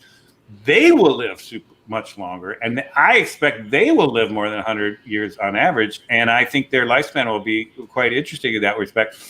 And so that will distort the politics thing that you were mentioning earlier, but I think for the short run, the boomers have missed that. Right. That makes sense. That younger generation is growing up already with the devices in their hand, already plugged into the web, with these things already innate with their upbringing, where as that older generation has already left the shores, so to speak. And it's still in that kind of lost in that analog world a little bit. Yeah. Peter makes another excellent point about the health of Gen Z and millennials versus the boomers. I mean, the boomers, it was like, you didn't take care of your body. You just did what the fuck you wanted. The 80s, dude. Look at the boomers' reaction to steroids in baseball. They lost their shit. Like, in 30 years, first of all, HGH, as just a normal person, you could go walk in, get your injections, and you could be Barry Bonds in 3 weeks with great training, or not 3 weeks, but you know what I'm saying. In 6 months, you could be Barry Bonds or whatever athlete you want to be with good training and good diet and good exercise. And the whole point of that was, hey, I'm going to play baseball or basketball or whatever. And so this way, I'm 32. When I wake up the next day, I can move. That was the whole point of HGH. And people lost their shit. And I'm looking at it, I'm like, do you really think people in 30 years are going to be replacing their knee in 2 weeks and back on the field in 3? Like, that's coming. Like, this idea of again, tradition. Like, it always goes back to tradition. Well, that's not what Babe Ruth did. Well, Babe Ruth also ate 4 hot dogs and drank a 6-pack before he went onto the field. Like, what are you talking about? Like, it's so silly. All of that stuff might get so user-friendly to a point we can't fathom right now, to where going in and getting a knee replacement is the same as like girls going in and getting Botox. You go in and get your own fat spun. It's not just girls, buddy. No, I know. You go in, they spin especially out here.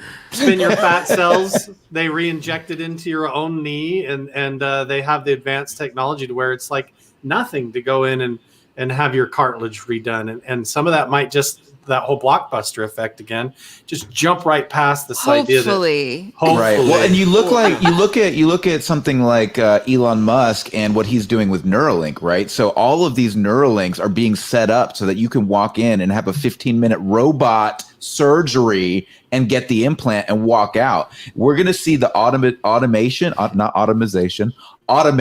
of these things of the medical industry and surgery coming down the pike over the next 10, 15 years. And that is going to be an absolute game changer. I might actually get rid of my atrophobia if robots are working on me instead of people. We'll have the Larry Niven Auto Doc. It's basically a coffin that you crawl into, and it fixes whatever's wrong with you. Ooh. Oh, it sounds like that chamber at the end of Fifth Element. Blue Sky Sci-Fi. Oh yeah. About that. It looked like a tanning bed. Yeah, it was like a tanning bed that literally put you back together wherever you were. And this nanobot technology, that's the next innovation. When you have tiny little robots that go into your body and begin to heal. And so, Peter was bringing that up before, like, what are the inherent limits of aging? And there are inherent limits, but the ability that you're going to have for these nanobots to repair and rebuild. Potentially you could rebuild telomeres, you could rebuild DNA, you could rebuild all of these things. Though, when do you die? Like, when do you die? Like, that's the thing. Go and for it, Peter. Peter. Peter's got something. Go for it. Well, it's interesting because I spent a lot of time on this. Actually, a while back, I don't have the latest on this, but there is a weird thing. They're called telomeres. You get that. There's essentially an internal thing in telomeres. Human cells that essentially, at least a lot of scientists think, we don't know how to get beyond the limits of just how many times can the cell revitalize itself. And it's about 120 years, they think, is the theoretical limit, or roughly around that.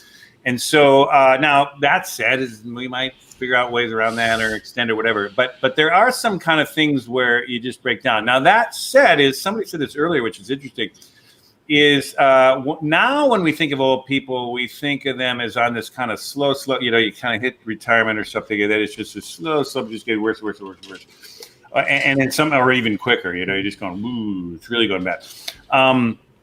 What they do think is a totally realizable thing is to maintain vitality, suppleness, that kind of stuff. And so a person is probably going to go, they'll be like, when let's say probably they'll retire later, honestly, but let's say by 70 or something, you'll just keep going kind of where you're going. You're still mountain biking, you're still traveling, you're still doing your thing. But then when you hit the end, you'll just go, you'll just drop down. That's not bad, because, that's not a bad way to live. It's because they don't sleep. If you really want to go early. Older people do not sleep. We were just with his family, all his aunts and uncles and mom. Nobody sleeps. That's why they're dying. Every single aunt, uncle, everybody who was over like 65 or so, they were like, you don't sleep after 60. Like, you just don't sleep anymore. I'm like, why can't you sleep? It's a real thing. It's a real thing. It's a melatonin issue. You start to lose melatonin, I think, as you get older. Anyway, all right. So Jack Ryan just says, we've been super patient. Please ask Peter about UFOs. So, Peter, are we being visited? What's your take on this UFO phenomenon, the Tic Tac, all of these different things that are now across mainstream media?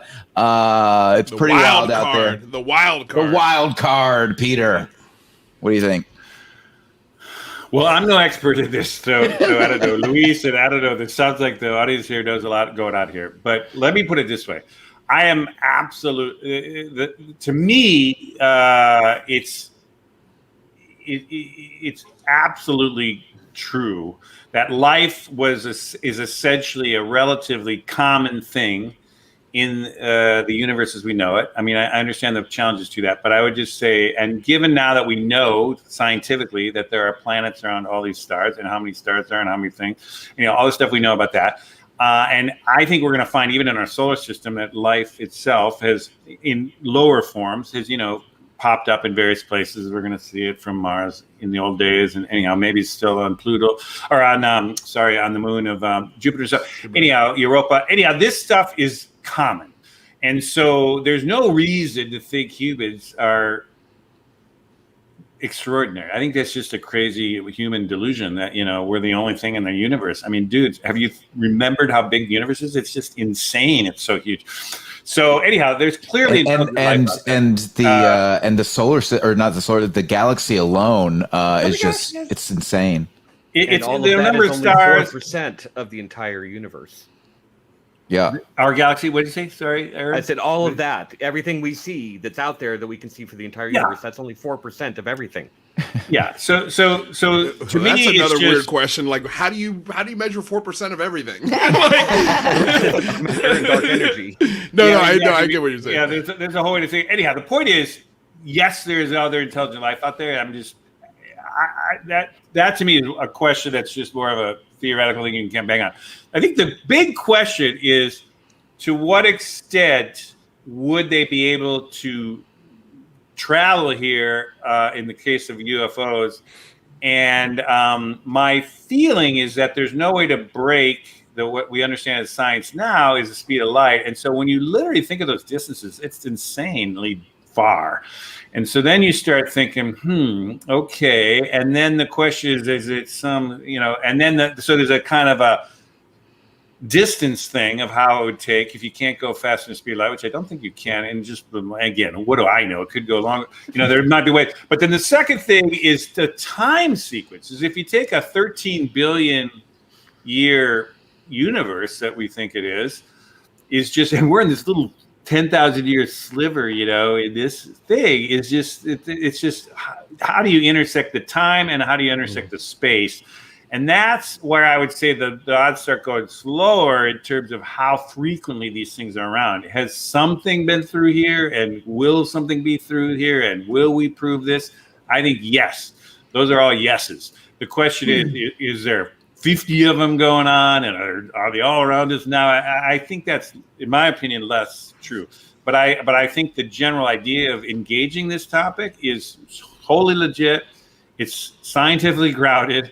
And the question is, why not? I mean, it feels to me like figured out. I will say this, and my final thing here, just to kind of, because I'm sure you guys could go whatever you want to do, is I do a ton of reading of science fiction. And there's also some great science fiction coming out. Neil Stephenson has a great one coming out in the fall here. There's some awesome kind of sci-fi on this. But also this first contact genre it's particularly, he's a sci-fi. The sci-fi, the first contact genre is fascinating to me. And I think, and there's a ton of good stuff out there. I mentioned this, Andy Weir, his latest book just came out called Project Hail Mary, which to me is the guy who did The Martian. For those who hadn't heard that, the guy who did the book on The Martian and then the movie on The Martian, which was an awesome movie about a guy being trapped on Mars.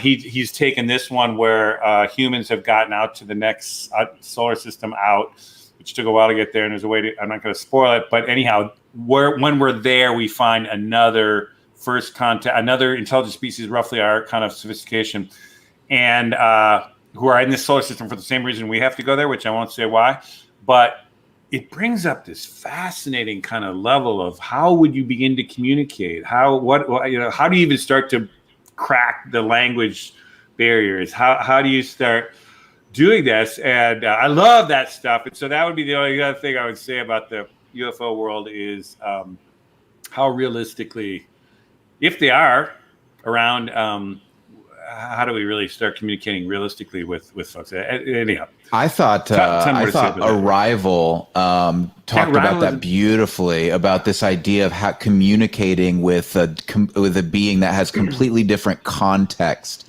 of reality. I thought they just did a brilliant job with that. That brings up a really good point, Michael. Go ahead, Aaron. I was going to say I would counter the two arguments, or the argument that you brought up about UFOs being here with two things to consider. One is that if you send a robot, you've got all the time in the world. You could send something slowly. 1,000 years is nothing compared to the history of the universe. So they should be here by now, right? They should be everywhere by now. I just want to piggyback on that first point you're making, because I think it's interesting. And this is something that we talked about a few weeks ago on the Singularity lab, and they were called von Neumann probes. And the idea was that instead of sending out people or beings, physical beings, you just send out tiny little AIs across the universe and then across the galaxy and then just start seeding it. That's a really interesting point. Michael, go check out I think it's called Nanoman by Jeremy Corbell. Okay. Or if you get in touch with me, I can point you at it. Okay. It could be that the nanobots are already here. So that's one thing he's investigating.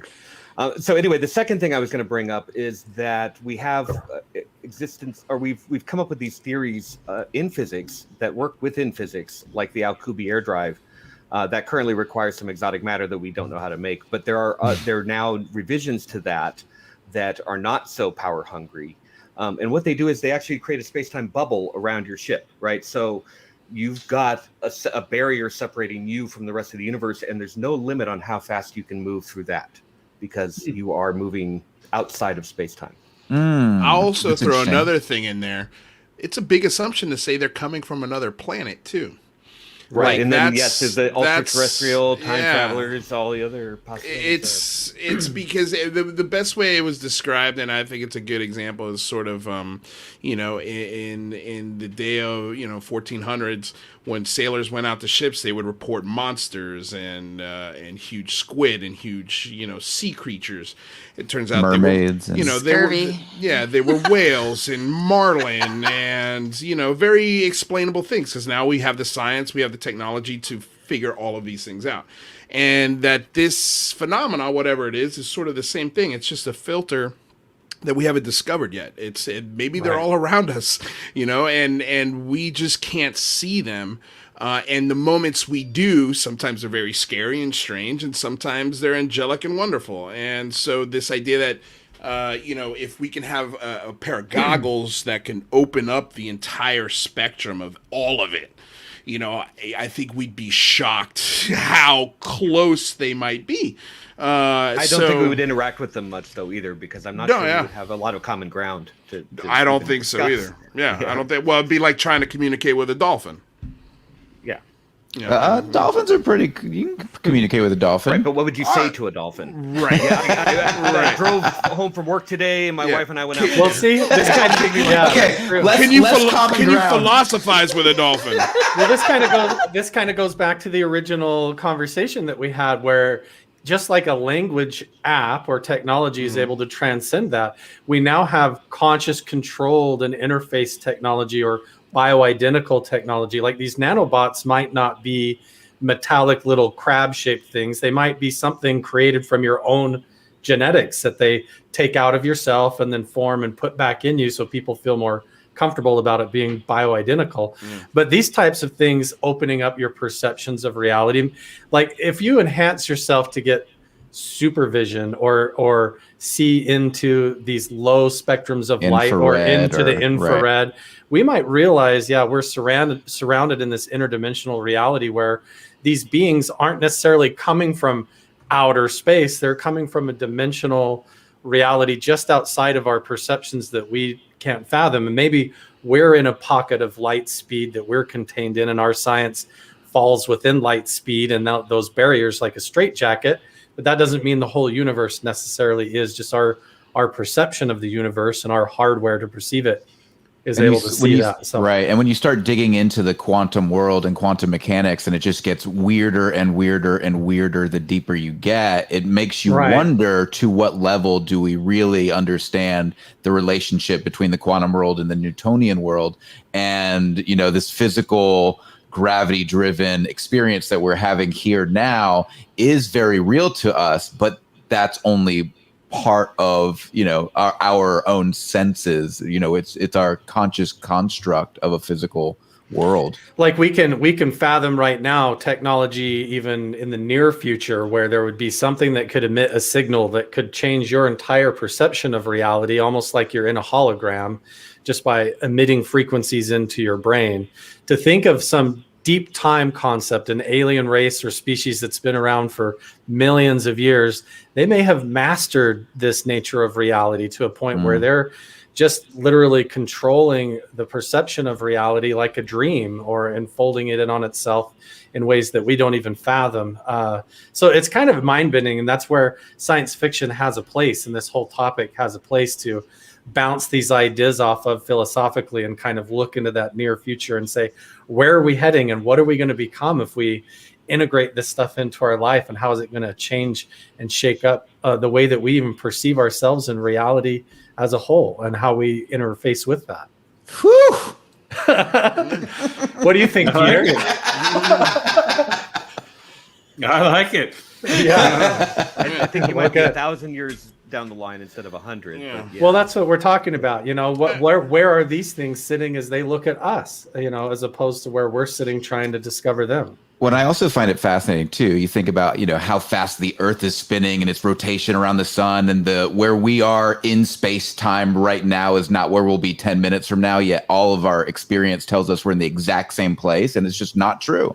It's just not true. It's fundamentally false. It sounds like Peter's writings are basically explaining sort of Michio Kaku's idea of civilizations, like we're at type 0, and it sounds like we're about to hit this type 1 civilization, where we're going to answer a lot of questions. And it's go ahead. Yeah, no, I think you're onto something. I mean, I wouldn't say exactly that, but I think you're putting your finger on something, which is what I think we're going through in an understandable way right now. This century, we're essentially doing we're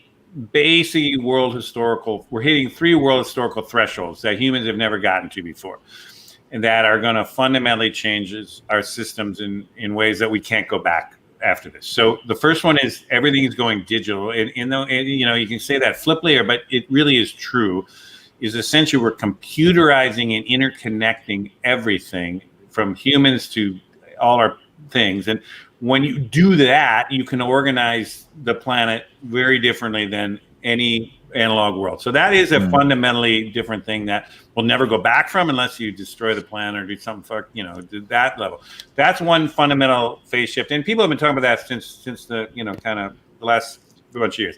The second one, though, is equally big, because the sustainable shift, when we talk about it, whether it's, the clean energy stuff, but also the whole thing, all our products and everything have to be designed differently, and all the stuff we know, circular economy, all that stuff. That thing is a world historical thing, and that is a thing that it's like allows you then to we have a power source that's renewable for the rest of off the sun for the rest of the ever. Like, that's a threshold you're not going to go back from again, right? Like you just blow up yourself or something. But it's like, wow, then you just run off. So that's a world historical thing. And then the third thing is, to pull it off, you got to essentially operate on a planetary scale. And so you have to have global systems. You have to, it doesn't mean we're all going to be run by one world government, but it's got to be essentially a system where the planet is organized rationally from a kind of a thing. Now, you could argue, since we're talking about all these alien species, every planet is probably going to have gotten, the digital thing is a little questionable. Maybe there's an alternative way to hit that threshold of sophistication. But my feeling is that the 1s and 2s of basic math and physics are essentially going to be the same everywhere. So you're going to, basically every civilization that's intelligent is either, if they don't destroy themselves, is going to essentially hit the digital thing, is essentially got to be sustainable by definition, or it'll die off. And it has to be, which so means something to do around energy. It has to be sustainable. And essentially, it has to be organized in the planet on a scale, or else it's just not coherent enough to kind of keep the sustainability going. And so all these UFOs you're talking about, they're coming, they have crossed that threshold. Right. And we are just crossing it. And so we are figuring out that first system change. But once we get to that system change, we'll be on the platform where, I know Michael is a big Star Trek fan, but, Star Trek, when you see those movies, it's, 24 or 30 or something, or it depends which era of Star Trek you're talking about. But 3 centuries from now, when we hit that point, it'll be a digital thing. It'll be a sustainable society. It'll be a working on a planetary scale, if not multi-planet scale. So that's just a thing. And so we're in it. We're joining the club finally, but we're pretty much juvenile, like we're in middle school right now compared to where these other UFOs are, because if they've made it here, they're lots ahead of us, for sure. Right. Hopefully. But you bring up, it's interesting what you think. We're in that. We're starting to join that club. That's our project. And it's pretty wild. And I think that, it's so important for us to be thinking about that. And that's one of the reasons why we created the Singularity Lab, because we wanted to have the ethical conversations. We wanted to, talk these things out, because I think if you don't do that, you can potentially go down some of the much more negative paths. And so what I appreciate about your work, Peter, is that you've created it looking back from we did this right. We made it through this great filter. And this is how we should be thinking about it if we want to do that. Now, granted, it is important to understand the negative possibilities, because you can avoid those too, or your goal should be to avoid those too. So when we talk about Skynet and Terminator and all of these things and AI, and we have these very negative ideas about it, that's okay too, because we can then go, okay, we need to do this in a way that is not going to exterminate the human species. It's crazy. True. Speaking of Terminator, James Cameron had a class Peter. on Master Class today. It came out. Oh, James Cameron, right? Yeah. Yeah, he's teaching a master class. Nice. So, Peter, did you know Stuart Brand? Because I know. Oh no, I know Stuart Rand. Oh yeah, no. Stuart Brand was Stuart Brand, who is one of my catalog mentors. and the whole Earth BBS and all of that. Oh yeah, for those who kind of think about the future, a guy named Stuart Brand, Stuart with Stewart Brand. There's actually a new documentary on him just out, which is awesome. It's called "We Are as Like Gods" is what it is. It's a quote of him. And there's actually a new biography coming out of him too. He's alive and well. He's the founder of the Long Now Foundation, of which I'm a part of, and in fact, I'm running a series of conversations called the Civilization Salons there, working with Stuart. I worked with him at a company he had built, a foresight company called Global Business Network. Back in the day, I worked with him. He's like one of my great iconic. He's a mentor of mine it's an amazing guy. And so yes. The name of the character telling the story is a guy named Stuart with Stuart, Rand, not Brand, RAND, but it is directly saying a character like Stuart. Good catch, Aaron. Who's a crazy person. I grew up with Stuart as one of my heroes. Yeah, Stuart is an amazing the whole human Earth being. BBS, and I created my own BBS back in the mid *80s, kind of just to, do the same kind of thing he was doing. Yes. Wow. He's an amazing dude. If anyone, I know we're at the end of time, but he's a guy. He had a huge influence on Steve Jobs. Steve Jobs really was idolized Stuart. Stuart was in the Merry Pranksters. He's the electric Kool-Aid acid test story of the Merry Pranksters going across. Stuart's in the first page of it is he's driving the pickup truck, which has Tom Wolfe in it. I mean, the guy showed up in all these. He started the Well, which is the first online community, or beyond the BBC. He's the Hackers Conference, electronic, and I don't remember what the other L was. The L was for electronic. You know what he's doing now? He's basically figuring out how to bring back woolly mammoths to basically. He's got a whole thing called the De-Extinction Project, where he's trying to basically take all these extinct things. And bring them back through genetic engineering. And anyhow, the guy is just an amazing human being. And if you don't know about him, just Google the guy. Our documentary does a great job kind of touching base with this guy and talking about him. And he's still at the Long Now Foundation. If you want to, we have a seminar series there, and we have all kinds of stuff going on. And yeah, follow him. And if for me, you can always get me peterleyden.com, and through that get to the Long Now stuff, because I'm always engaged with those guys. Good catch here, though. Can you share my photo? Really great. Hey, Mike, can you share that photo I posted there? Oh, I got it. What do you got? This is my wife's take on robot fundraising. Yay! Yeah. You know what's funny is I was the improv group that I studied improv with in New York City wrote all of the language reactions for this robot. Really? Oh, wow. Yes. Yeah. It was because software engineers were just dummies when it came to it. They were like, they couldn't, something as simple as that robot throwing a ball back to you. And the reactions, the multitude of reactions that it could have based off the situation were written by improv comedians. Oh, that's awesome. And I thought that was an interesting sort of neat little, that's going to be a pocket of entertainment for people to fill as a job. Because you're going to have to write dialogue and situational dialogue for these AI to react to. And I'm wondering if they're doing that. I mean, is the AI to a point where it's already doing that itself? Well, I would imagine that you can just send it loose on the internet just to gather all that information, just to watch people and just gather it all up. The problem is they get real racist real fast. They're working on controls for that, though. I mean, if you've ever played with GPT-3, you can... it can pass many Turing tests, so it's really very close. Yeah, and there's been a few others that have been, it's tough because the Turing test is a bit controversial because it's kind of subjective, but totally subjective. Yeah.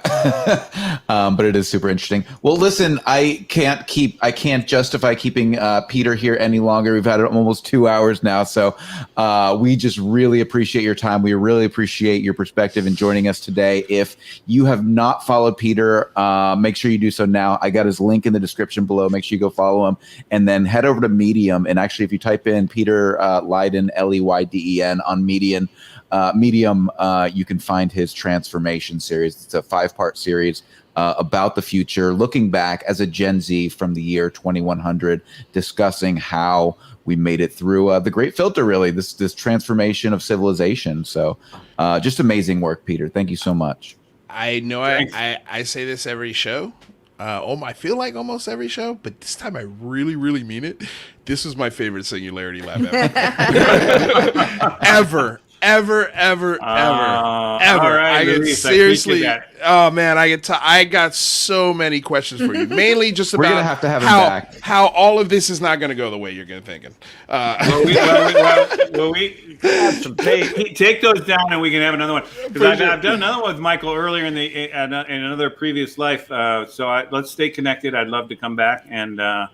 Fantastic. You guys drive a good conversation, and great to meet Carl and Aaron and Kristen and the whole crew. So anyhow, thanks for having me. Yeah, thank you everyone for joining us today. Make sure you follow Aaron and Carl as well.